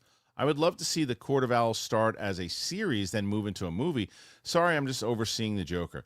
I think that's a lot of people feel that way. But I think that it's got enough of an IP and enough of a name that it's a smart decision. But I do not think that Cupcake is alone there. I think there's tons of people that feel that way. Winston said it before too. Yeah, that's why I was saying, if you want to do that, lean into like an Arkham series. Yeah, I think especially after what we already got teased with Sophia Falcone, I would love to explore that twisted ass situation a little bit more, and I think that could be super, super interesting. But it is what it is. You gotta make money. Luke Skywalker. What's Coy and Winston's take on the Star Wars news? Coming from Luke Skywalker, I have to answer. Yeah. I think I said it earlier, but to make sure I give your super chat some attention, I think I want one movie, and then I want to see if I want another one. I think that doing episodes 10, 11, and 12 is maybe the laziest choice I've heard since Downey is due. But they said that that's probably not the case. A lot of people have. Okay. A lot of people have negated that and said that it's not 10, 11, and 12. Because that's so sad. If we just it's a whole universe far, far away, and we keep going to this one family. I agree. I don't know. If it's not 10, 11, and 12, more interested.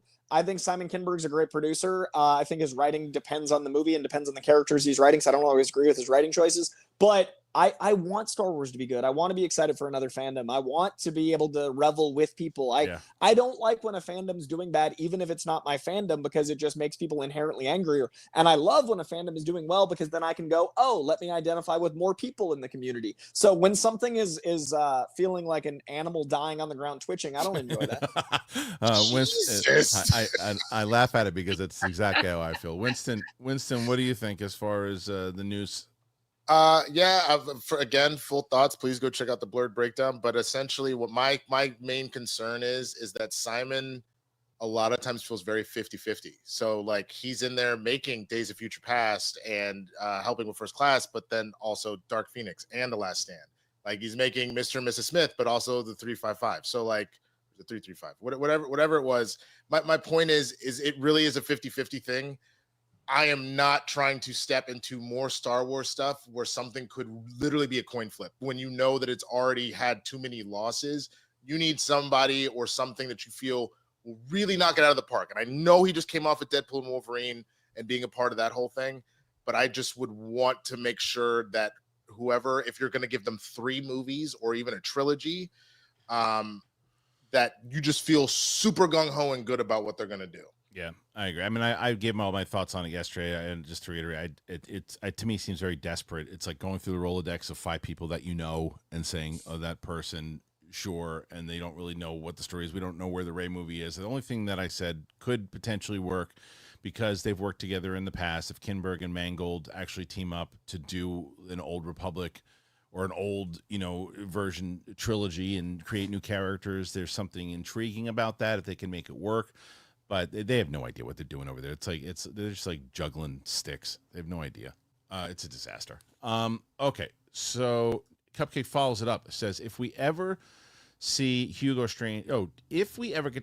Strange as a series, or even on the big screen, I would like Michael Fassbender to play him. Thoughts? I don't know the character well enough. You guys? Oh, that's not a bad choice, to be honest with you. I genuinely don't hate that. I would almost like to see McAvoy do it, to be honest with you. If we're just pulling from people I know that's not what you were doing, but I almost think of him from Split. Not that Hugo has the split personality thing going on, he doesn't, but just the maniacal nature of him, having seen that. What was the movie he was just in where he was like super jacked and like torturing that family? Speak No Evil. Speak No Evil. Speak No Evil. Yeah. I have seen him go to the psychological depths before, and I think he would crush Hugo Strange. I'm going with a James Gunn staple and someone I think might be losing weight to play it. That's Dave Bautista. After Blade Runner 2049, after the turns he's made as an actor in that M. Night movie, Knock at the Cabin, like he's so good and captivating, and he's able to convey this darkness without it being like mustache twirling. I think Hugo Strange would be really interesting with Bautista. And we've talked a lot about like favorite wrestler actors, and I think Bautista's really proven himself. I'd love to see him get like a meaty role to sink his teeth into. I know nothing about it. Okay, so next question is from Joey Pedras. What's the over-under that we see Vic in Batman 2? I haven't seen the finale. Have you seen the finale yet, Coy? Okay. I haven't seen the finale. I'm going to watch it after we start shooting, actually. After we stop shooting, I'm going to watch it. But I will say that we don't even know if there's going to be a Penguin 2 season, right? I don't think that Vic will be in the Batman 2 I just don't think it'll happen. Yeah, I don't know about all that. I don't think we're gonna get too much outside of Oz in the Batman 2. Agreed. I feel like the Batman 2 is doing a lot. Yeah, maybe an appearance by Kristen Milioti. Maybe, but even that, and I don't even know if she makes it out of season 1. I don't know yet. Screwface John. Hey, K-Dog. What's up, Screwface? Did you know that your interview with Mark Paul Gosselaar got picked up by World Star Hip Hop? That's huge. You're officially Hood Survivor. That's amazing. I didn't know. I didn't think you care. It did, though. You didn't think I would care? Why would that's huge? Man. Yeah, it's hilarious. I didn't think you cared about being on World Star. I don't know. Dude, that clip is at now 1.1 million views. It's hilarious. About the fight? Yeah. The 1.1 million views. World Star. That's hilarious. Amazing. Yeah, I know World Star well.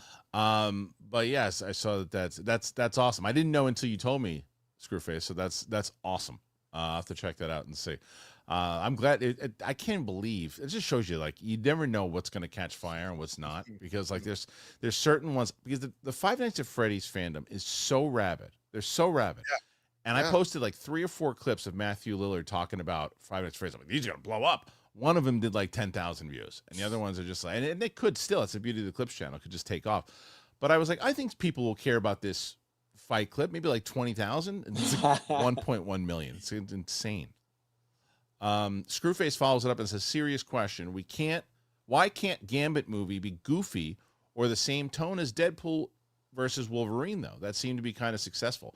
Well, I think that's the reason why they probably are thinking that, to say like, well, we had a lot of success with that character. That tone worked. Let's make the movie. The question is, does it work for the overall MCU? Not whether or not it works as a single movie, because that's the problem that Marvel puts themselves in right now, because they have this shared universe that if they start doing things that are, what's the priority, I guess? Is it telling the MCU story, or is it just trying to make these movies that are going to make money? I don't know what the answer is, right? But if it's Gambit doing a goofy, silly movie because they think the formula works, then I guess we know our answer. the tone, I think, for a Gambit movie, the way you split the difference, you need to be looking at like the first Guardians. Right. So there should be like some Ash Holish like laughs. They're like, God, you're such a tool.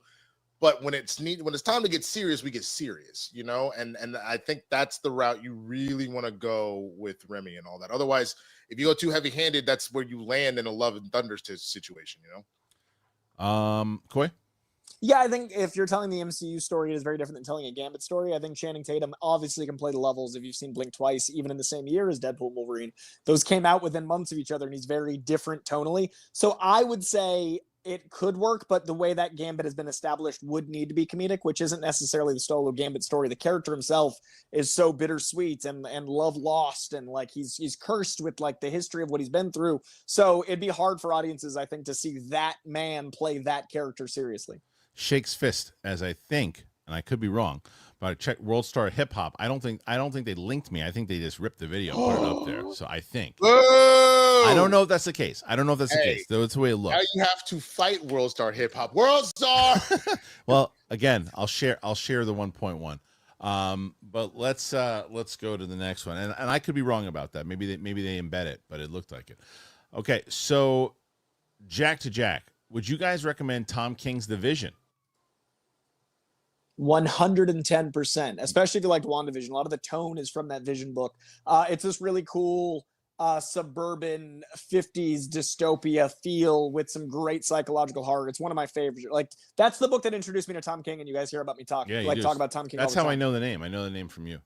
Yeah, he's one of my favorite writers, and that was my first introduction where I fell in love with his style. So I highly recommend. And he co-wrote the new Superman movie, right? Yeah, he's in the brain trust of the writers at DCU, and he's the writer of the Supergirl Woman of Tomorrow book, he's adapted. Okay, so that's what I'm saying. This is why, when we just going back to what we were talking about yesterday with all the Star Wars news, is that this is why DC is in a position to really take off, and because they're not only just saying, oh, let's pretend that this is 2004 and work inside of a studio system.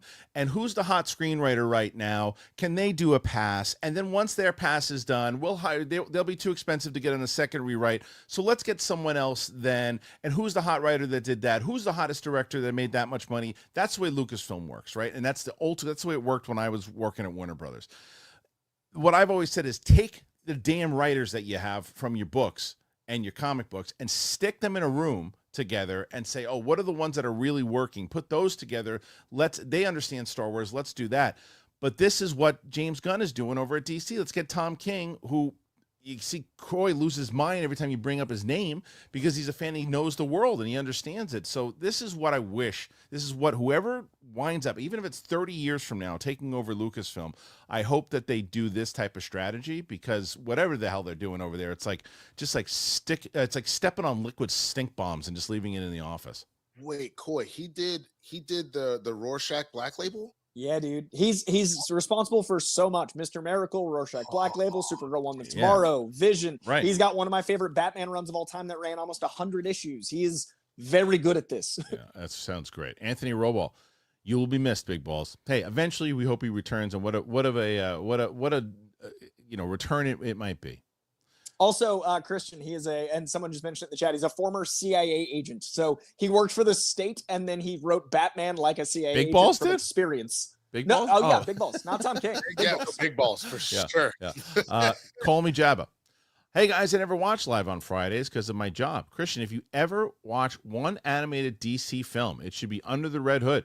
It's amazing. Yeah. With Bruce Greenwood, Jason Ankles, Neil Patrick Harris, and John. You guys have talked about that before. I have seen an animated one. When we did our rewatch of those movies, we did. I had never seen Mask of the Phantasm, and I did. So, but I will. I mean, that one. Everybody, Kalinowski talks about that one. Everyone talks about that one. Very good. Yeah. Nick Alexander. Sorry about the bucket, Coy. I had my 160 gigabyte iPod stolen out of my car in my driveway in Manchester.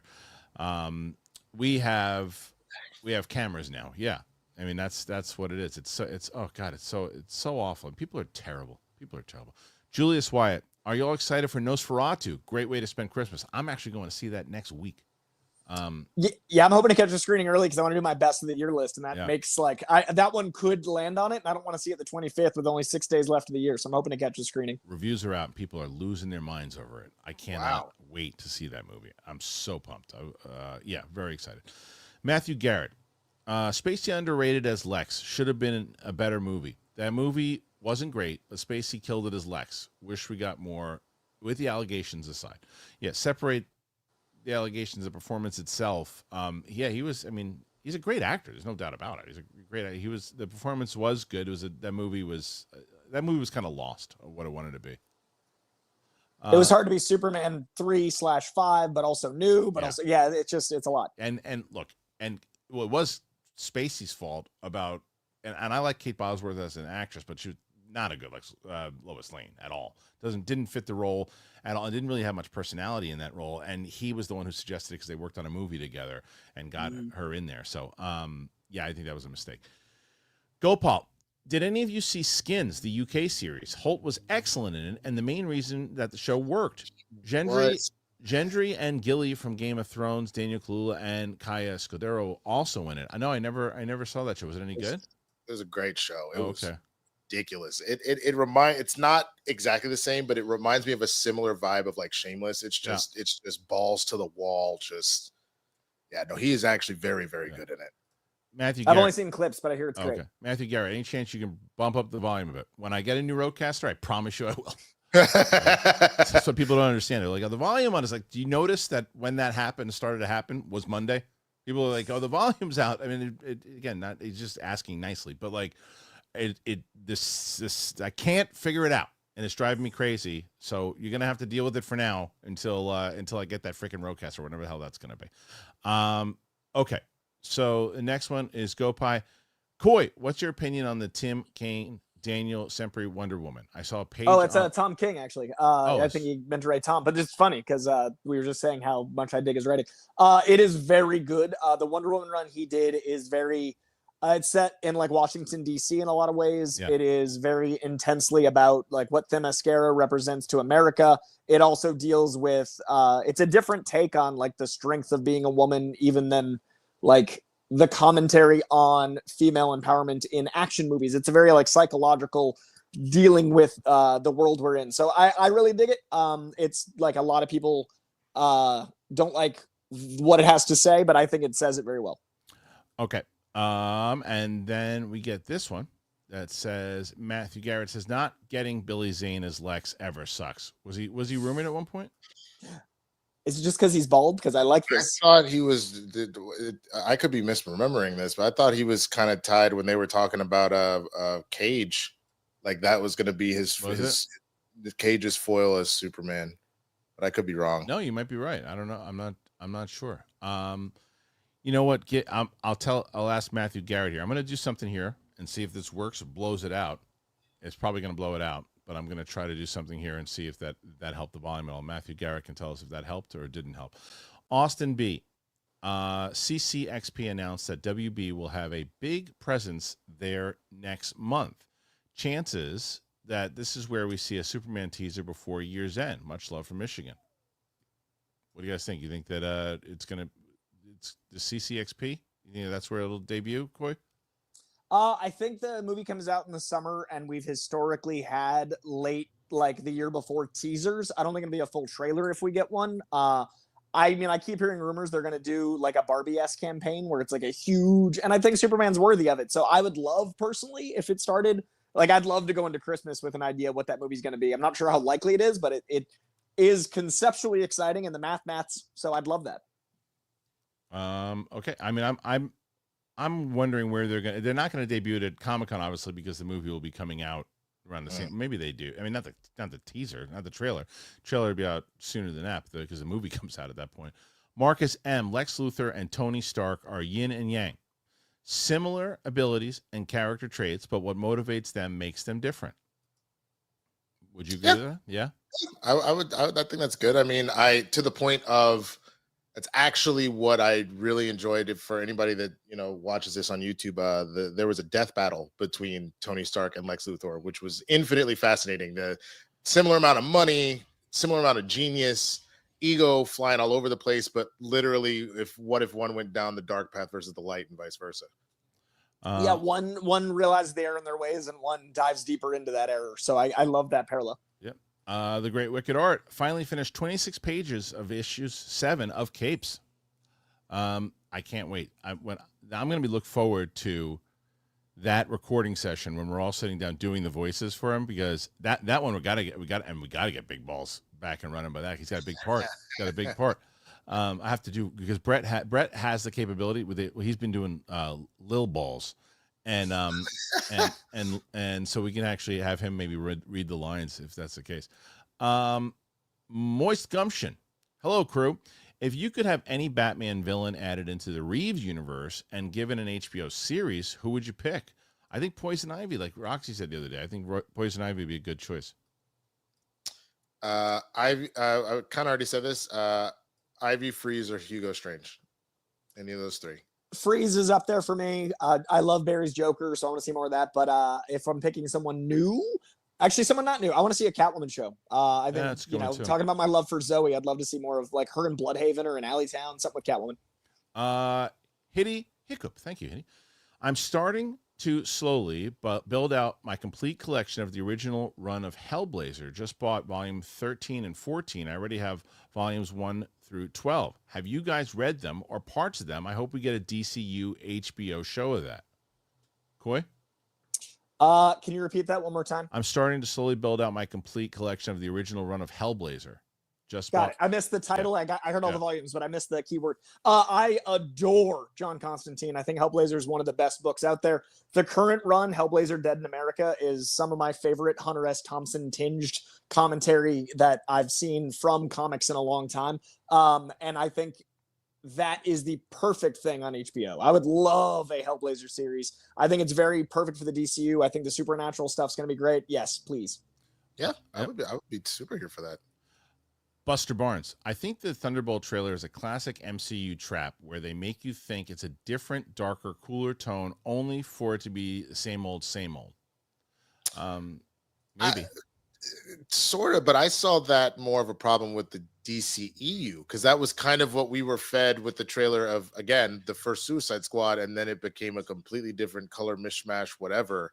I haven't necessarily seen that trap per se with the MCU. I have been more hyped for something that ended up being bad, but I don't remember seeing a trailer where there was like a massive tonal shift. Maybe I'm forgetting one, but no, I agree with what you're saying. Like some of the darker movies ended up, like Winter Soldier had a dark tone and was. I haven't seen Brave New World yet, but if that is misleading, maybe that's one, but that isn't out yet. So I think their trailers are accurate to tone, if not accurate to quality at times. Fair. Parsnip Burger. Will Gladiator 2 get a Best Picture nom? And Ginger Guy is so good looking. There you go, Ginger Guy. Yeah, thanks. Keep bringing him back. He's so good looking. Nice. There you go, Parsnip. Keep bringing him back to that show he does. Yeah. No, I do not think Gladiator 2 will get a Best Picture nom. It is not. There's more. The first one is has a more in-depth, kind of solid, emotional beats and story. This one is a bigger, kind of grander sequel that is a worthy successor, and performances are really great, and it's a very entertaining film. But I don't think it's got that same Oscar type of feel that the first one had. That's my opinion. I might be wrong. All right, here we go. This is the next question. Thank you, everybody. You guys are at 45. I think a very solid Friday here, guys. Roman Fedorak. Hey again. Think my question on T1 got skipped. All I say is Terminator 1 gets better. The more I think about it, the better it gets. And Winston, what's the worst of the Bayformers for you guys? Worst of the what? The Michael Bay Transformers movies. Oh. The second one? I think the answer is all of them. The first one has issues, but I didn't mind it. But yeah, the second one we went from this is fun to oh no. Yeah. So, no. I haven't seen 5 or 6, but of the first 4, I think 2 is the worst for me. Yeah, and Roman, I went back and to look in the archives, and I don't see that question, my friend. I'm sorry, but for me, I mentioned that kind of yesterday, but I don't know. Let's see, next one. Where is it? And this is Matthew Garrett. It worked. Yeet. That worked with the sound when I did that. I hope that worked. People will let me know if it worked. Let me know for people who are watching on a replay if that worked. And then Tim Hoffman, I'm here for the fake fan showdown. That's wild. Sorry, Kristian. Glad the gang is back together. You all the best and loving all the live shows. Good luck topping the 203 questions yesterday. P.S. There's no world where Winston really likes the Dodgers. Oh, there you go. Perfect. I don't have time to go grab out of my house about the Dodgers, but sure. Okay. Yeah. He didn't write that last part. All right. Screwface John. Dang. IG World Star didn't link you. You want me to slide on something? Definitely. Please.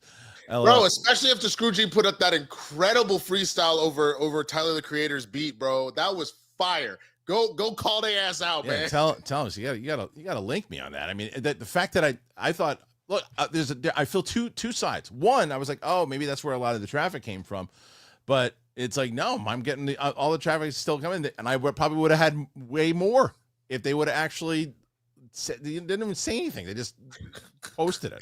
It's horrible. I already see whoever's in charge of World Star. This white boy ain't gonna care if right. his video. They don't know I'm boys with Screwface. World Star. That's right.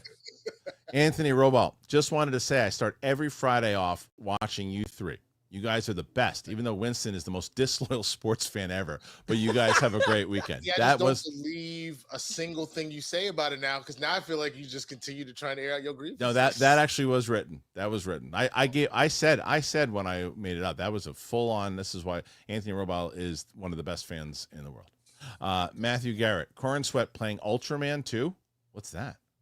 Ultraman is like an evil clone of Superman. Oh, so or like not really an evil clone. He's like a different Earth Superman. Like he's not from. So he might be. I definitely took that a completely different way. I was like, as in the Japanese hero Ultraman that just had an incredible animated film. But that's what I took it too. Yeah, okay, maybe. Lords and Hammers. Hey guys, I just read Garth Ennis's 6-part run Sarah on TKO Studios, and I was blown away. Do you have any indie Garth Ennis recommendations, and what would you love to see on the big screen? Coy's clearly got something going. So I literally am reading this today. Oh wow! So there you go. Like this was right behind me. That is so funny. That's funny. So are there any other ones, Coy? Garth Ennis in general, like he's known for his runs on Punisher that are pretty solid. He's got one out right now. A Punisher run that's pretty good. Let me pull up again and give me one moment. I'll give you some answers. Okay, so Winston, I think you've read this already. I mean, I have it, but I haven't read it. John Castle Spilotopoulos. What are you guys thinking of DC's Absolute line and also DC's All-In Comics? I truly believe DC is killing it this year. I finally got to do some of these issue ones. Yeah. I'm excited. Like this actually seems pretty dope. I'm actually mad at Coy though, because I called him it wasn't Absolute, but I did call Coy about something that I had read specifically tied to Thomas Wayne, and I'm mad he didn't ever call me back. So I'm glad to know that we be talking outside of here, Coy. Did you actually call yes, just regular? There was a voicemail where I said, "Hey, Coy, I know I haven't talked to you in a while, man. I hope you're all right. I just heard this crazy thing. I am so curious what you think." Not a damn text message, not a nothing. If you texted me, I might have still. Let me look at how many voicemails I got right now real time. Okay. Currently have 12 texts missed, but I have 619 voicemails. I love how he just his camera said. So if you text him, I might see it. His camera said, "I don't want to be part of this argument," and it's left. Your camera's complete. Your camera's completely gone, Coy. Now I got to find my way back. Perfect. All right, let's see. So we'll do the next one here. This is Dennis Hoffman. Watching on delay, but throwing some dollars based on Winston's sincere reaction to finding that King wrote the Rorschach. Love when people love comics. Love his Human Target book. He writes a great Guy Gardner. Oh, yeah. Well, look at that, Coy. You got your camera back without me helping out. Yeah, go ahead. So the Garth Ennis answer, his Hellblazer, we just talked about a minute ago, so I don't know if that counts as like, a more unknown book. His Preacher is iconic. I really, really dig some of the stuff he's doing with Punisher. Again, he's like most known for Punisher, but he's back on Punisher. But I'd say if you want some more obscure stuff, his Hellblazer is really weird and it feels out there. And he's the guy that wrote The Boys. Like he's the Boys. So any of that stuff I'd recommend. Okay. So then we get Buster Barnes. In 2026, we have Avengers, Spider-Man, Batman, Supergirl, Star Wars, Shrek, Toy Story, Lord of the Rings. Will be a very telling year if theaters can recover. I mean, you got a lot of big things happening there for sure. I mean, I thought 2025 was going to be huge. Yeah, I think that'll also give us a good indicator of how people feel about IPs. Because you just named a whole bunch of stuff that has already really kind of had its heyday in the sun. Yeah. And obviously, we're not going to talk about the things we have barely heard of before. But I think that will be a very strong indicator. Are we okay with continuing down this path? Can it live side by side with stuff that's going in new? Or are we fully over it and they really need to go back to the drawing board? Yeah. I think 2025 is stacked with IP as well. And I agree with Winston. Like the next 2 years are really going to spell out what that is. But then also in 2026, we have like a new Fincher, a new, Denis Villeneuve. Like we have a lot of great auteur directors to balance those scales. So I think we have a new Spielberg as well. I think it's going to be literally like IP, big director, big director. And I think that'll be great for cinema because I think the big $500 million movies keep the theaters open so that these small, auteur films can exist. So I'm excited for 2026. Me too. I forgot to mention, I'm always hesitant to say it until the interview is done, but I'm supposed to next week or the following week, Jaleel White. Nice. Oh, wow. So we're going to sit down. We're going to talk. He's in Skeleton Crew, but he's also got a new book out. So that one will be exciting because I'm looking forward to talking. What a career that guy's had. So definitely that's coming up, probably within the next couple of weeks. Andrew Carnes, I'm halfway through Tom King's Mr. Miracle. Thanks, Coy. There you go. Nerds, very Tom King centric second half of this episode. Mr. Miracle is amazing. Yeah, nerds engage. When Big Balls comes back, can he bring along Shoeless Lewis III?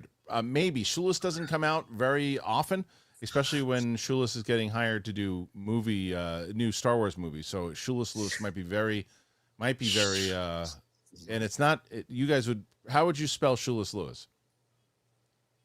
SHEWLESS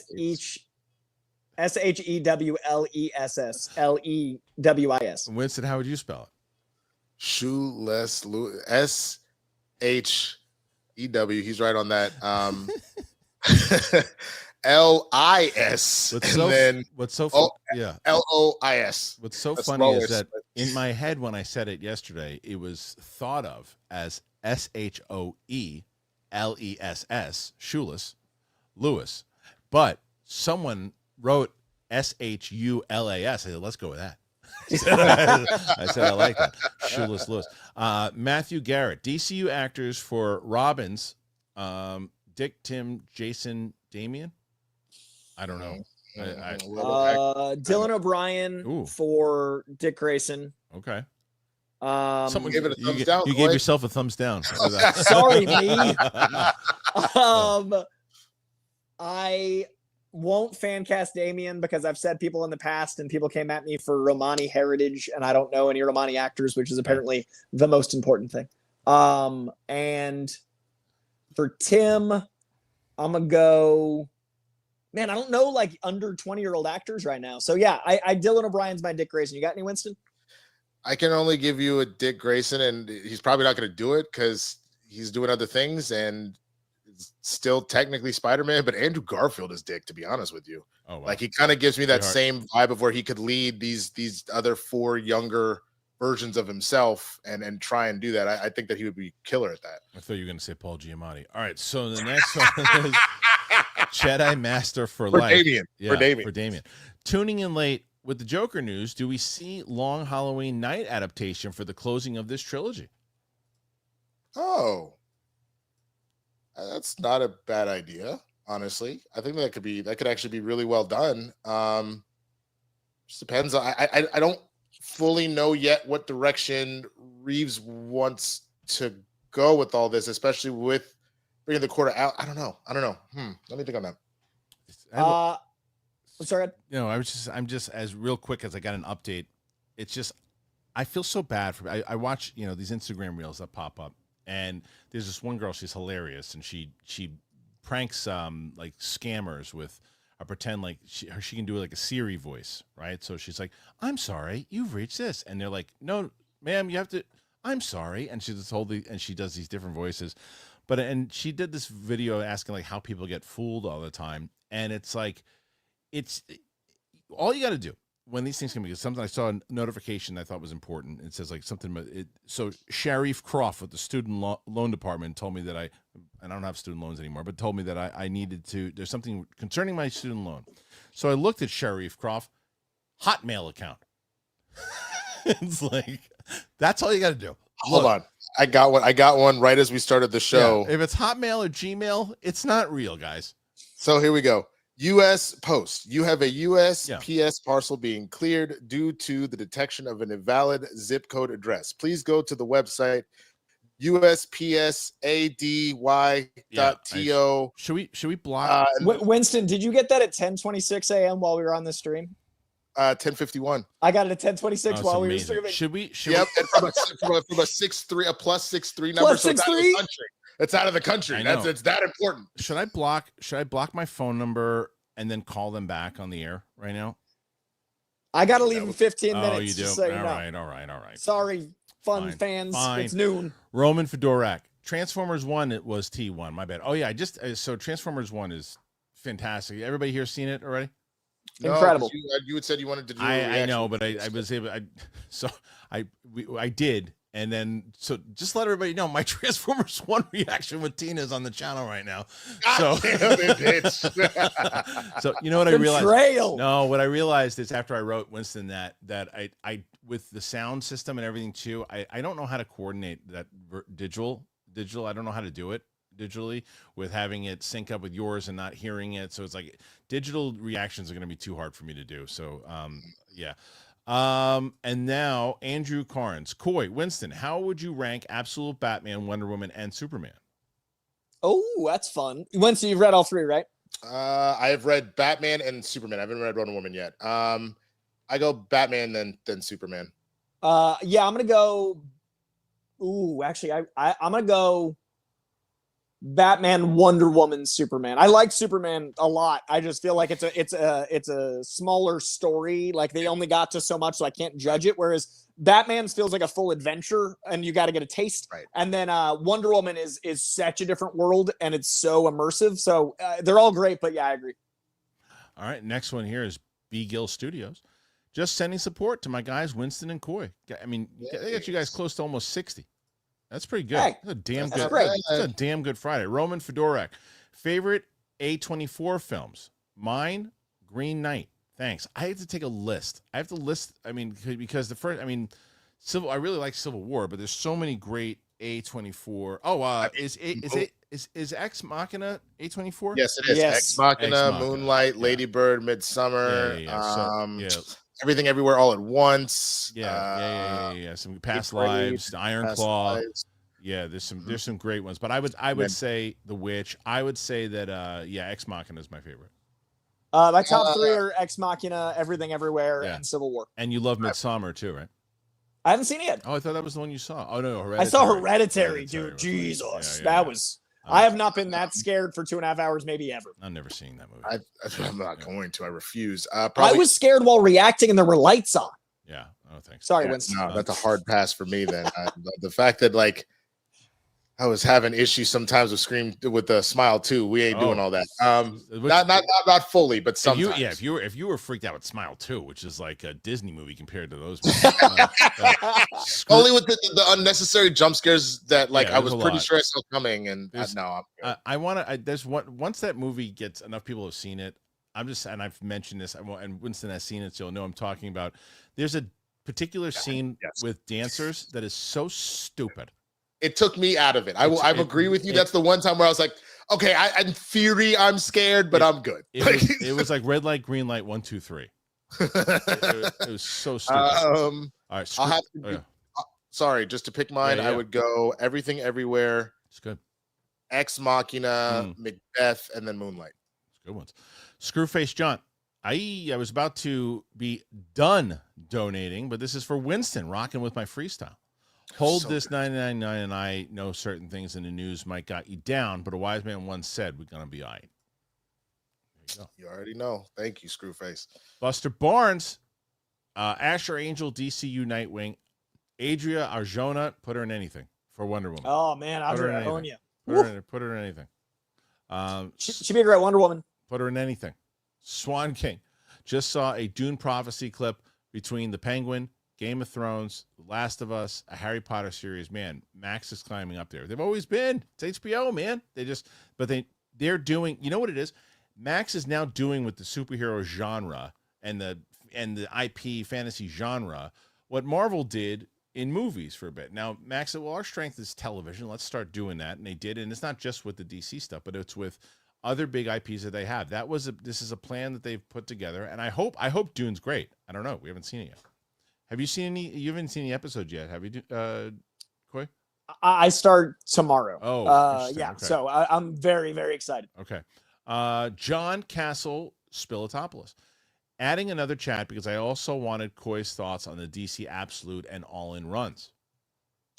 So All In is really cool because it's jumping on point in regular continuity. So basically, if you see the All In and it's like issue 1 of that All In, you can ignore the big numbers. So say it's like Batman 741, it's actually like issue 1 because it's a new team or it's a new arc. So All In is a great jumping on point if you're new to comic books, and the stories are really, really solid so far. Very approachable, really digging the Nightwing especially, and the Batman with Chip Zdarsky is very solid. And then Absolute we talked about a little bit, but to further, it's kind of like the ultimate stuff over at Marvel, but for the DC universe. So it's brand new continuity, all new jumping on points, and it's a little bit more like 90s edgy, like Batman's like just giant and yoked, and Wonder Woman's like merciless, the sword, Superman's harder. So if you like comics to be a little bit more hardcore, this is the way I like it done because it's a different imprint, it's a different universe. It's not saying like Batman snaps Zod's neck, it's saying this Batman might. So it's right. I like him so far. Spidey Sensei 72. Coy, will there be a Real Reject stream tomorrow? Not that I know of, so I won't be on it, but there might be. I'm just not there tomorrow. Jedi Master for Life. The new ending should be a Robert Pattinson looking for the scam caller that is terrorizing all of Gotham. 100%. Who is this? Why are you doing that? That's more Bale. But still. Kristian, have you seen Empire Strips Back? That's what I'm doing tomorrow. Have you seen that show? No, but Brett did and said it was fantastic. Dude, it's one of the best burlesque shows I've ever seen, and it's authentically Star Wars. That's what Empire Strips Back. I want to go so bad. I'm doing that tomorrow. It's my third time seeing it. It's amazing. So Zeno Hour just said this, that from Justin Kroll, Christopher Nolan isn't done adding star power to his next movie. Anne Hathaway and Zendaya are joining Tom Holland and Matt Damon in the new movie. That's big. That's a huge cast. Well, I mean, it's Christopher Nolan. Christopher Nolan. Everybody's fighting to work with him. Yeah, right. Christopher Nolan. And the beauty with Christopher Nolan making movies is that what you could do, you can battle the agents. Because if you call the agent and go, look, he wants Zendaya. Well, she won't do it for less than $10 million. Well, then she ain't doing it because he's got so and so that's right around the corner. It's Christopher Nolan, and then also he's the superhero in that billing. He's so like star. You don't need an IP because he's Spider-Man. He's the star. So it's like so that is the beauty. That's why you can. That's why movies like Oppenheimer, which only I think costs like what was it, $110 million, whatever it is. Like really? Yeah, something small, dude. And I mean small comparison. And you look at the amount of people, the star power that's in it, because they all want to work with Nolan. That's the beauty. It's a half black and white biopic, and it made $1 billion or almost $1 billion. Like it's incredible. Yeah, it's incredible. Anyway, all right, that's it. We did it. You guys end at 59. I'll take it. Great performance here by both Coy and Winston. As always, great conversation with everybody out there. Real quick, plug your channels of just the name and where you can find it. Starting with Winston. YouTube.com/swaggyblurred. Got some more content coming up today. http://youtube.com/CoyJandro. Hunt me down. Perfect. Guys, thank you so much for being here today. Oh, sorry they didn't want us to end because they ended it with 60. So there you go. right. Nerds engaged. Coy, since you have seen the finale, can you confirm or deny if Batman? No, I don't want him to. It's hilarious that makes you an think I would. appearance just to either keep hopes for people or rip the Band-Aid off. No. I really appreciate Sunday at yeah. 6 p.m. Yeah. You can find out with every. I would be so upset if he answered that. I appreciate Yeah, I would have to the fight you, question. bro. I appreciate that, but I don't want. I'd fight me. It'd be like the liar scene. I wouldn't do that. I'll tell you one of the main reasons I'm going to know to myself when I watch it, because I'm going to watch it after we stop recording, is because Renzi Felice going to owe me playoff tickets if he's in it. So that's why. All right. Thank you guys. Thank you to Winston. Thank you to Coy. Thank you to all you guys. Apple Podcasts, Spotify, anywhere podcasts are found. Make sure that you are leaving comments, all that stuff. Thank you so much. Check out our reactions, my reaction to Gladiator 2, all that and more. For Winston and Coy, it's me. I'm you. We'll see you later.